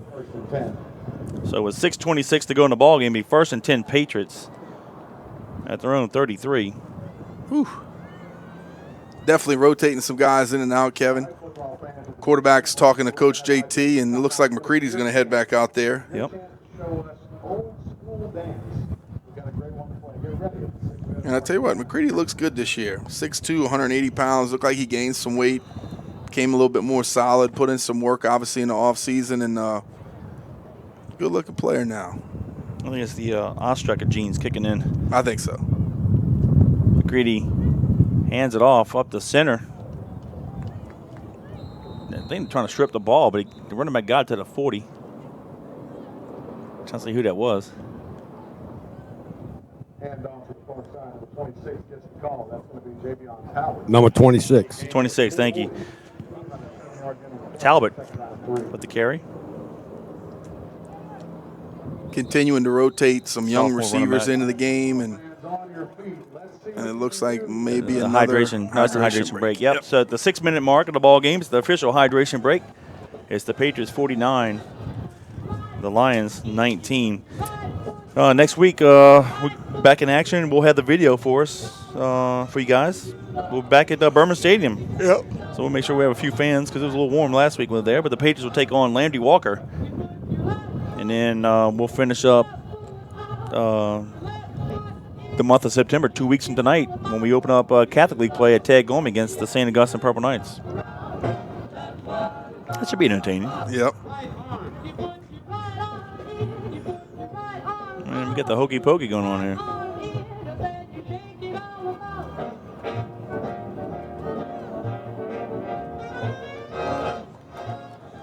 The hokey pokey.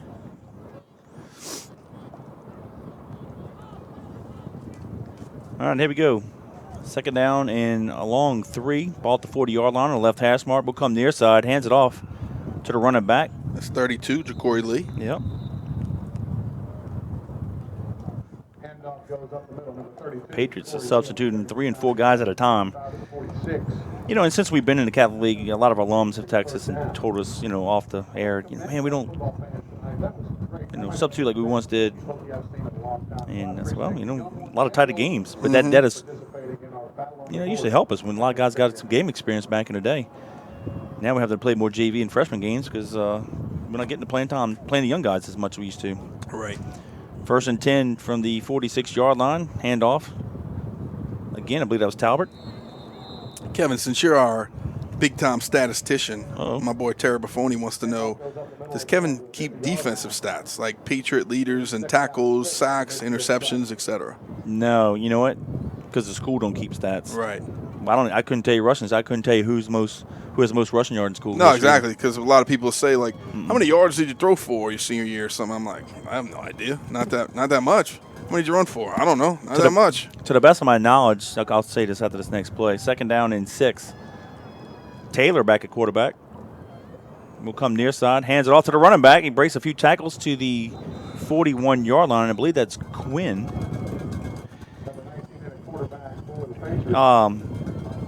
To the best of my knowledge, only 2 running backs have scored a touchdown from 99 yards out. The first would have been Danny Michael in that historic game at Spring Hill. And I saw this the next one, 93, Chris Howard against Ellender. Taylor goes to the left, hands it off to the running back, has the first down. He's tackled at the 36-yard line, and that is 21 Smith. I don't recall anybody after Chris Howard taking it to the house from 99 yards out. Yeah, not me either. So yeah, no, unfortunately, we don't keep official stat. We don't have that kind of stuff. But with Kevin, we do now. No, Ooh. no, I wish. Putting the pressure on him. We'll come back near side, hands it off to the running back. He gets it to the 29-yard line. Let's see who was that. I think that was Lee. It is 32. Leighton Estevez on the carry. Number 3:25 and counting. tackle. That's going to be enough for another Patriot first It's a down. Patriot first down at the 29-yard line.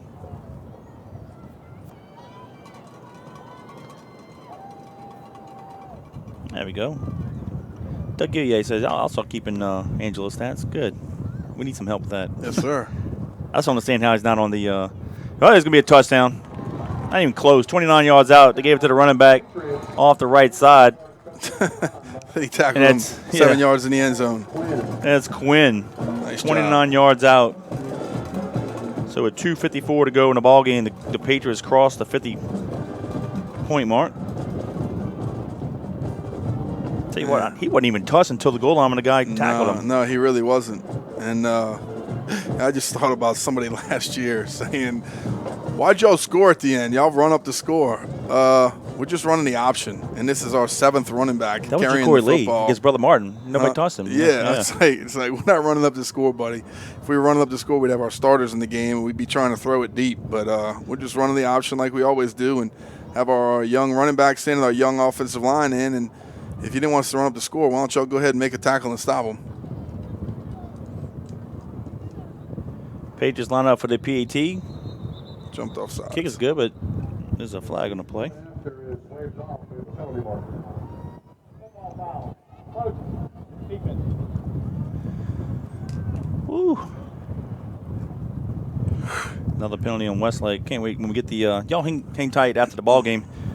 We'll have a scoring recap, and then hopefully they'll give us some stats, and we can read the the game stats to you. Kurt Buffoni said, "Thanks, coach," and you threw for plenty of yards. Which I disagree. I didn't throw for many yards, but I don't think anybody's ever thrown for 1,000 yards Yeah. in the game in a season, huh? Yeah, my quarterback Billy Duncan, my junior year, I think he had 1,100, and I want to say Bobby Nelson, maybe in '81, might Really? have gotten close to 1,000. Okay, never mind. I have 1,500. You turkey. Holder. Fire. Yep, dropped the snap, and we're going to miss the PAT. But nonetheless, 2:18 to go in the ball game. It's the Patriots 55, the Lions 19. 2:18 left to go in the ball game. That Quinn's 29-yard touchdown run capped off an 8-play, 67-yard drive, taking 3:31 off the clock. 44 years ago. And I think the Patriots now have secured victory. I'm pretty sure, my brother. It was a good, solid football game. And like I said before, it's great to see some of these young kids. And Kevin and I enjoy watching these kids progress, mature, grow up in this game as well, to where in next year, 2 years, 3 years from now, we're seeing them again, and they're the big guys on campus, and they're the ones making all the plays, and they've gotten so much better and so much more physically and mentally tougher and stronger. And so, we really like watching the young kids and watching them, because those are kind of the ones that we hear the stories about. Like, hey, we got this 8th grader, and he's a big kid, and, man, you should see him catch the ball or throw the ball or run or whatever.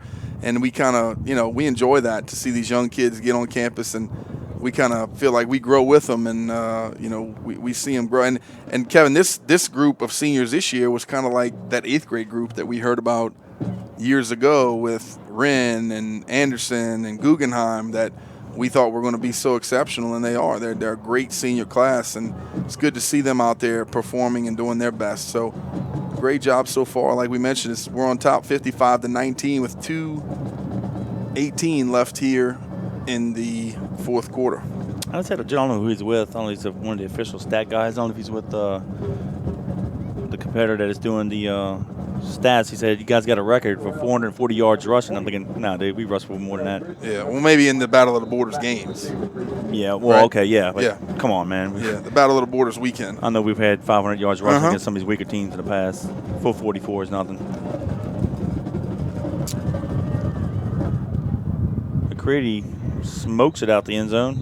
Literally out the end zone. But you got to admit, over 400 yards of rushing, that's darn stout. No, I'm not discounting that at all, but I know we've had more than 444 as a team before. But definitely, in the Battle of the Borders, that's probably what he's talking Yeah. about this weekend. Probably so. And not a lot of, the way people space it out these days and open up their offense and kind of go a little bit more of the spread and throwing it around the field a little bit more, that you're not going to have teams that run for 400 yards unless, you pop some big long runs against some bad teams. But, as we speak, and see some of those young guys on the field defensively for us, and hopefully they can get the job done with 2:16 left here in the game. Yeah, Johnson hands it off to the running back. He's going to run to the right, 30, 35, 40, number 43. We'll have to identify him. Nice little hit. Mm-hmm. Number 28 is the ball carrier. So they're substituting as well. Ja'Cory Christian, 43, is going to be Crescione. Yeah, Brett Crescione.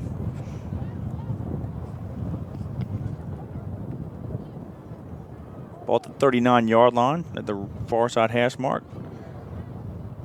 Johnson's going to keep. It's going to come near side. He's trying to get a block. He does, and he goes out of bounds at the Patriot 49-yard line. Look at our boy number 30 down here, Kevin. Who's that? What do you think? Oh, yeah, 30. Leighton. Is he on the field? Yeah, he was down here at the Oh, yeah, the corner. I see him. The corner, yeah. There he is. Good to see him out there. Leighton's a sophomore. He's 5'8", 150 pounds, and probably going to do plenty of growing in the next 2 years. It's good to see him out there. Tell you what, when he hits that growth spurt, he's going to be like a wallow size-wise. He's going to be big. Johnson hands it off to the running back, goes off the right side. He's going to be tackled at the Patriot 44-yard line. That's Christian again. Tackled by number 38 of the Patriots. Bobby Wright. Now, depending on what south part of Louisiana, is it Ragas or Raga? What number? R-A-G-A-S. Probably Ragas, but South Louisiana, that's a Raga. Oh, yeah? Ragas? I went to school with a few Barrises. Jenny and, of course, Rhonda was older. I was in the 6th grade. And then Joe was a senior. Would you say Barris in New Orleans, but out in Lafayette, it's Barra. Really? Mm-hmm. Huh. Injured line on the field with 1:24 to go, so it's an injury timeout.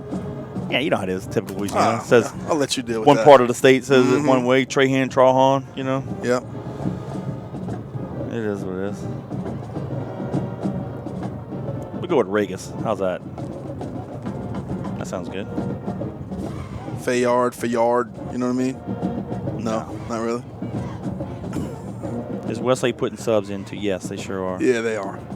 Yeah, it looked like they had some younger kids on their offense, and but like I said, which is good because these younger kids need to battle too. It's, I guess, in a way turned into a little bit of a JV game, but they need some experience on their side as well from the younger kids, and adding some depth into their program and getting these kids some valuable playing time because Kevin and I always talk about one of our kind of slogans has been that good teams win in September, great teams win in December. And there is no state championship won on today's field. You have to continue to get better, continue to add experience and value to your team, and these kids are gaining that today through the depth and this late experience and being able to rotate in and out. Kevin, looks like their guys getting off the field, but might be an ankle or a knee injury. There's another one, Grimion or Grimillion? Grimillion, from where I'm from. Grimion. Mm-hmm. I know that's from Marissa.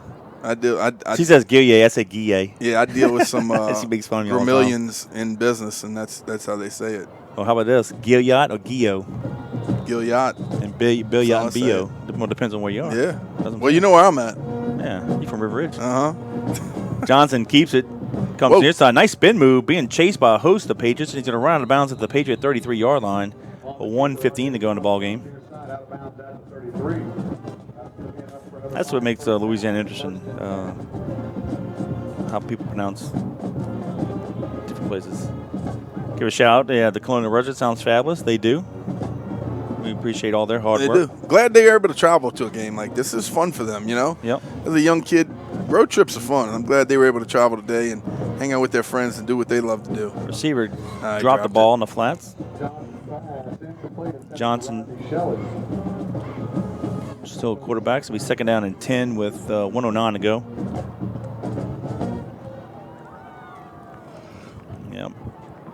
Our fans say it's so exciting to see the younger Patriots playing. We agree. We always like seeing. Of course, that's always a good sign. It means we're up big. Mm-hmm. Johnson takes the pass from center, hands it off to the running back, comes near side, 30-25. And he's going to be wrestled out of bounds. Or still in bounds at the 24-yard line. That's who's that, number 23? Yep, number 23 and 28. Yeah, Englander and Gordon. 22-yard line officially. 1st and 10 with 52 seconds to go. Clock will stop until the chains move.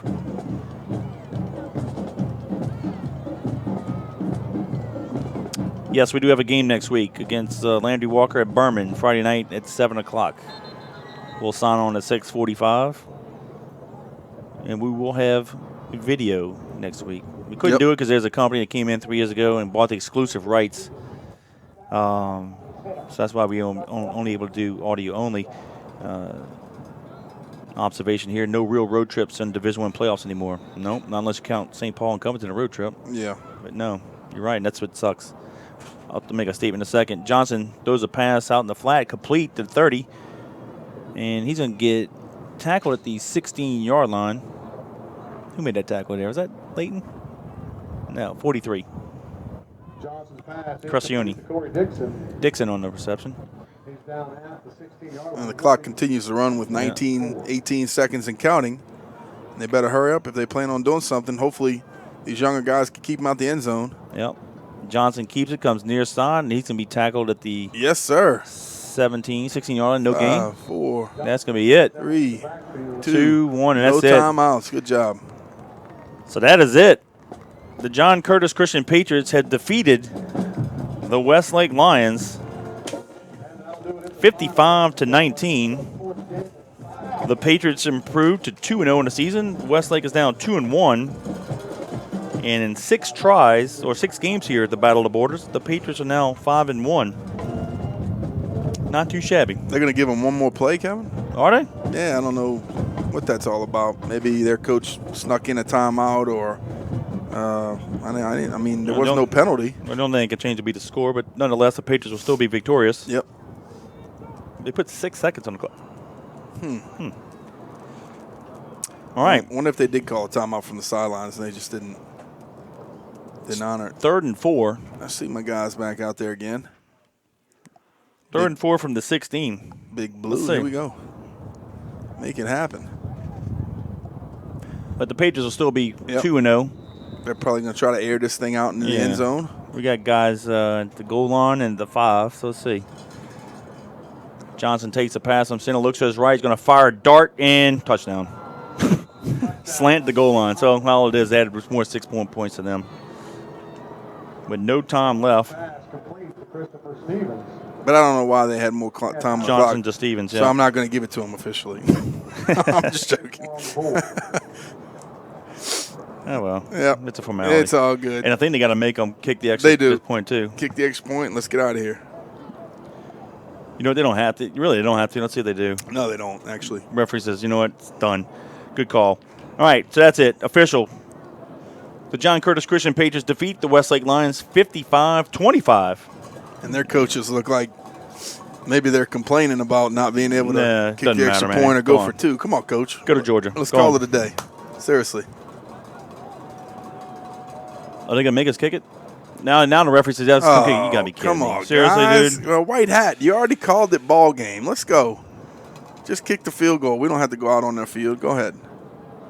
Kick the extra point, and let's make it happen. Excuse me, not field goal. Kick the extra point, line up, and make it happen.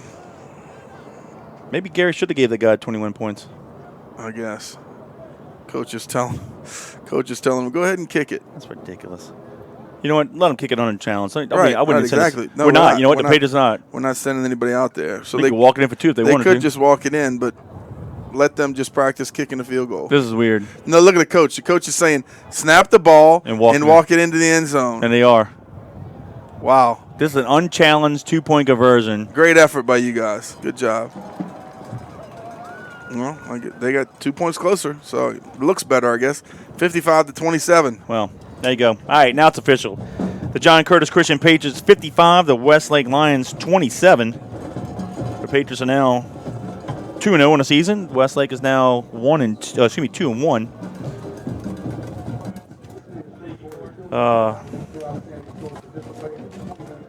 We're going to have our post-game wrap up, and hopefully we'll have some stats, official stats, to read to you guys. Y'all hang tight. Give us a few more minutes, and then we'll set next week up as well.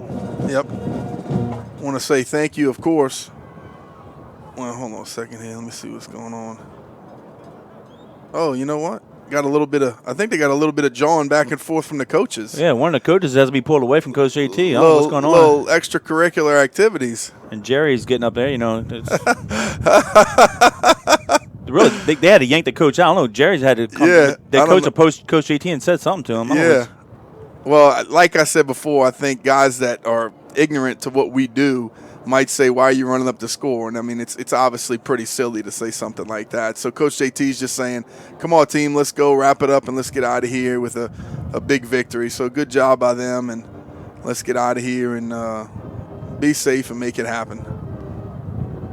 But they obviously don't know about who we are and what our tradition is and the character that our coaches have. And Dude, we got that would never be the way that we do things. Fourth-string running back scoring a touchdown for 25 tackle, but you're the one. And look, like I told you before, you don't want us to run up the score. Coach your kids to get in there and make a tackle. And if you want to keep your first-team kids in there, go ahead, keep them in there, make the play. We could care less. So let's get out of here safe and sound and be done with it so we can make it happen. But Coach JT's obviously rallying the troops, telling them to get back on our sidelines, and we're done with it.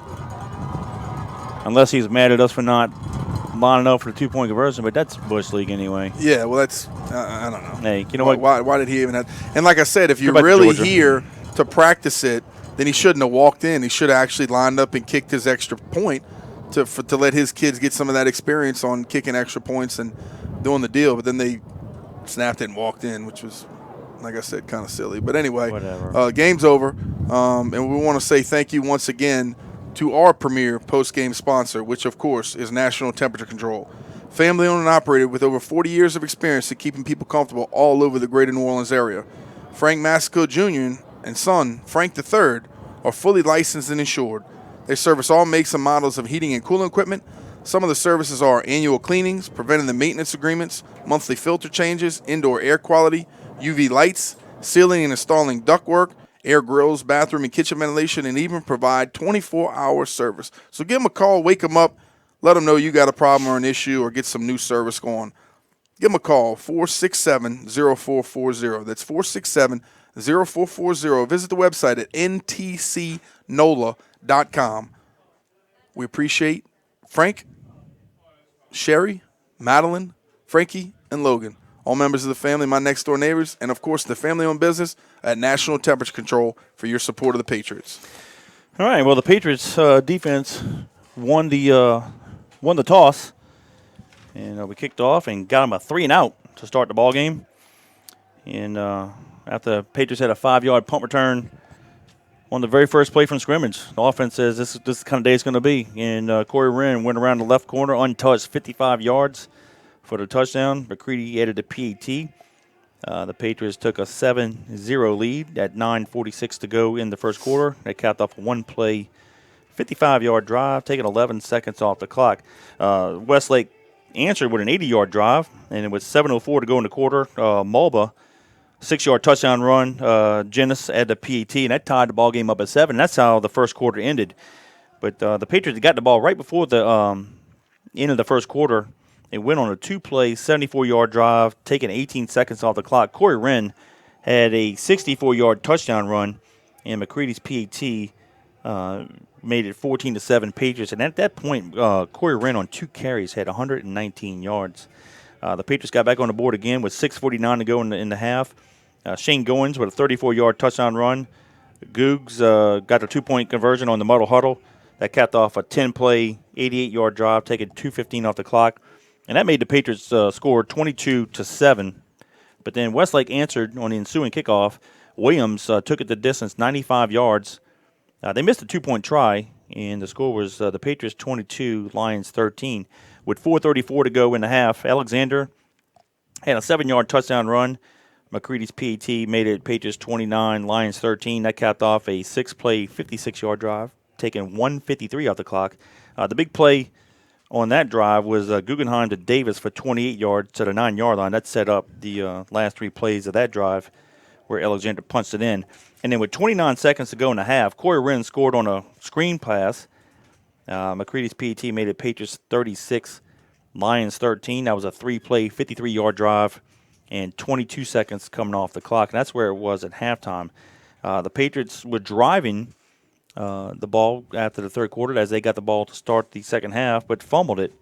And then Westlake went on a drive at the 7:43 mark of the third. Mulba had a 10-yard touchdown run. Genis missed the PAT, and that made the score Patriots 36, Lions 19. With 5:19 to go in the third, the Patriots got back on the board. Ward had a 1-yard touchdown run, and McCready's PAT made it 43-19 Patriots. That capped off a 7-play, 66-yard drive, taking 2:16 off the clock. The big play in there, again, Googs to Taylor for 26 yards. And that's how the third quarter ended, with the Patriots leading 43-13. Then in the fourth quarter, at the 9:40 mark, Ward had a 4-yard touchdown run. Mccready missed the PAT, put it at Patriots 49, Lions 19. That capped off a 6-play, 46-yard drive, 3:44 off the clock. The Patriots got back on the board again with 2:54 to go in the ballgame. Quinn had a 29-yard touchdown run. The Patriots missed the PAT, making the score 55-19. But that capped off an 8-play, 67-yard drive, 3:31 off the clock. Then the next drive the Lions had, they went pretty much the distance, 80 yards. And Johnson hit Stevens with no time left on a 16-yard post pattern. And we thought the game was over with, but then coach from Georgia said, no, we want to kick the extra point. We uncontested it. And then they just snapped it and walked in and got the 2-point conversion for the final score. Patriots 55, Lions 27, and that's how it ended. Here are the official stats. So we'll run through everything, and we'll give everybody the individual stats, and then we'll let Danny wrap it up for us. So obviously the score, the Patriots 55, the Lions 27. First downs, the Lions had 22, the Patriots had 24. Rushing yards, the Lions rushed it 52 times for 320. The Patriots rushed it 43 times for 444. Here's some net passing yards. The Lions had 132. The Patriots had 134. The Lions were 14 of 23 passing with no interceptions. The Patriots were 5 of 12 for 12. I guess, yeah, we did toss the ball a little bit in the third quarter, so I guess so. It seems kind of high, but that sounds about right. Here's an interesting stat. Total plays, the Lions had 75 plays. So our defense, I know it's not the starters, but in general, the defense was on the field, 75 plays. The Lions had 452 total yards of offense. Here's a good stat. The Patriots had 55 offensive plays, 578 yards of total offense. Let's see. Return yards. Now, here's the glaring deal here. Kickoff return yards. The Lions had 6 returns for 209 yards. Got to work on that. We had 3 returns for 2. That's not going to work. Penalties. Here's a big stat. The Lions were penalized 14 times for 117. The Patriots 4 times for 25. Time of possession, the Lions had the ball 30 minutes and 21 seconds. The Patriots 17-39. And really the difference there, the Patriots had short drives or scored quickly. Went 75 and 65 yards in 2 and 3, 4 plays. So we just didn't have the ball. Third down conversions. Here's a good stat. Defense for the Patriots held them 3 of 14. The Patriots were 3 of 5. So that's some pretty efficient job there by the Patriots offense, getting extended the drives on third down. The fourth down conversions, the Patriots didn't have any fourth down conversions. The Lions were 3 of 6. Red zone chances, the Lions were 3 of 3. The Patriots were 3 of 3. Here's some individual stats. We'll go first all for the Lions. Rushing, Mulba, who is a really good running back for them, 21 rushes for 157 yards. Williams had 4 rushes for 83. Sermons had 7 rushes for 27. And Blackburn had 1 rush for 19. Passing, Johnson had he was 7 of 13 for 80 yards. Inman was 7 of 10 for 52. Receiving for the Lions, Dixon had 5 catches for 39 yards. Blackburn 4 for 62. Shelley had 2 receptions for 7, and Stevens had 1 for 16. Jennis, the punting for the Lions, he had 4 punts for a total of 114 yards for a 28.5 yard average, a long of 39. Kick returns, Robinson had 3 for 96. Williams, 2 for 113. Of course, remember, 95 of that was on that touchdown run that he had in the second quarter. Tackles, there's only 2 guys listed for them. Foston had 8 total tackles, and Millsap had 8 total tackles. Now for the Patriots. Rushing, Corey Wren led the way. 7 rushes for 156. He had a 22.3 yard average per carry. Shane Goins, 9 rushes, 97 yards. Malik Ward, 549, and then Quinn, 3 rushes for 39 yards. Of course, his long one was a 29-yard touchdown run.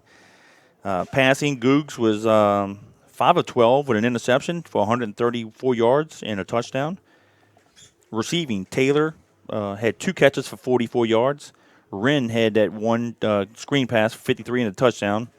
Davis had 1 for 28 yards, and then, of course, Ogeron had 1 catch for 9. But there were 2 opportunities in the first quarter. We could have hit Ogeron, and there would have been some bigger yards for Ogeron there, but we'll have to work on that for sure. Mccready punting, he only had 1 punt for 55 yards. Punt returns, Wren had 1 return for 5 yards. Morgan had 1 for 1 yard. No return yards on the kickoffs. And then tackles, they only listed 2 guys. Span finished with 9 total tackles, and Gulling, who had a really good second half, he had 7. But the glaring stat, Angelo's not even on the defensive stats, but I know he had 4 sacks, a couple tackles for loss, but his presence on the field was just phenomenal.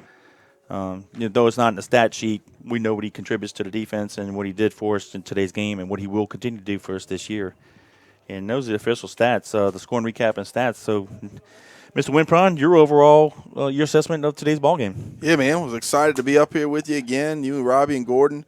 And the game pretty much went how we thought it should. I mean, they had some great athletes on the field. They played a pretty good ball game, but in the end, we wore them out, started to get better as the game went along. Offensively, very efficient game. Got to get a little bit better in passing and, throwing and catching the ball, but that's to be expected in live action, the second game of the season. But ran the ball very efficiently, had some serious explosive plays. Offensive line did a great job up front blocking for the running backs and the quarterback, and very efficient offensively. Defensively, I think we did a better job tackling, and I think we did a better job on the back end. Obviously we're still missing Matthew Jane and Elinus Noel, but we're just going to get better and better as the season goes on. Special teams, obviously there's some things to correct, but a really good game by the Patriots. Very happy with the way it finished up, and really proud of these kids for the second game of the season to finish up 2-0, going back home with a smile on our face and feeling good. I want to give a shout-out also to the cheerleaders and the Spirit Club.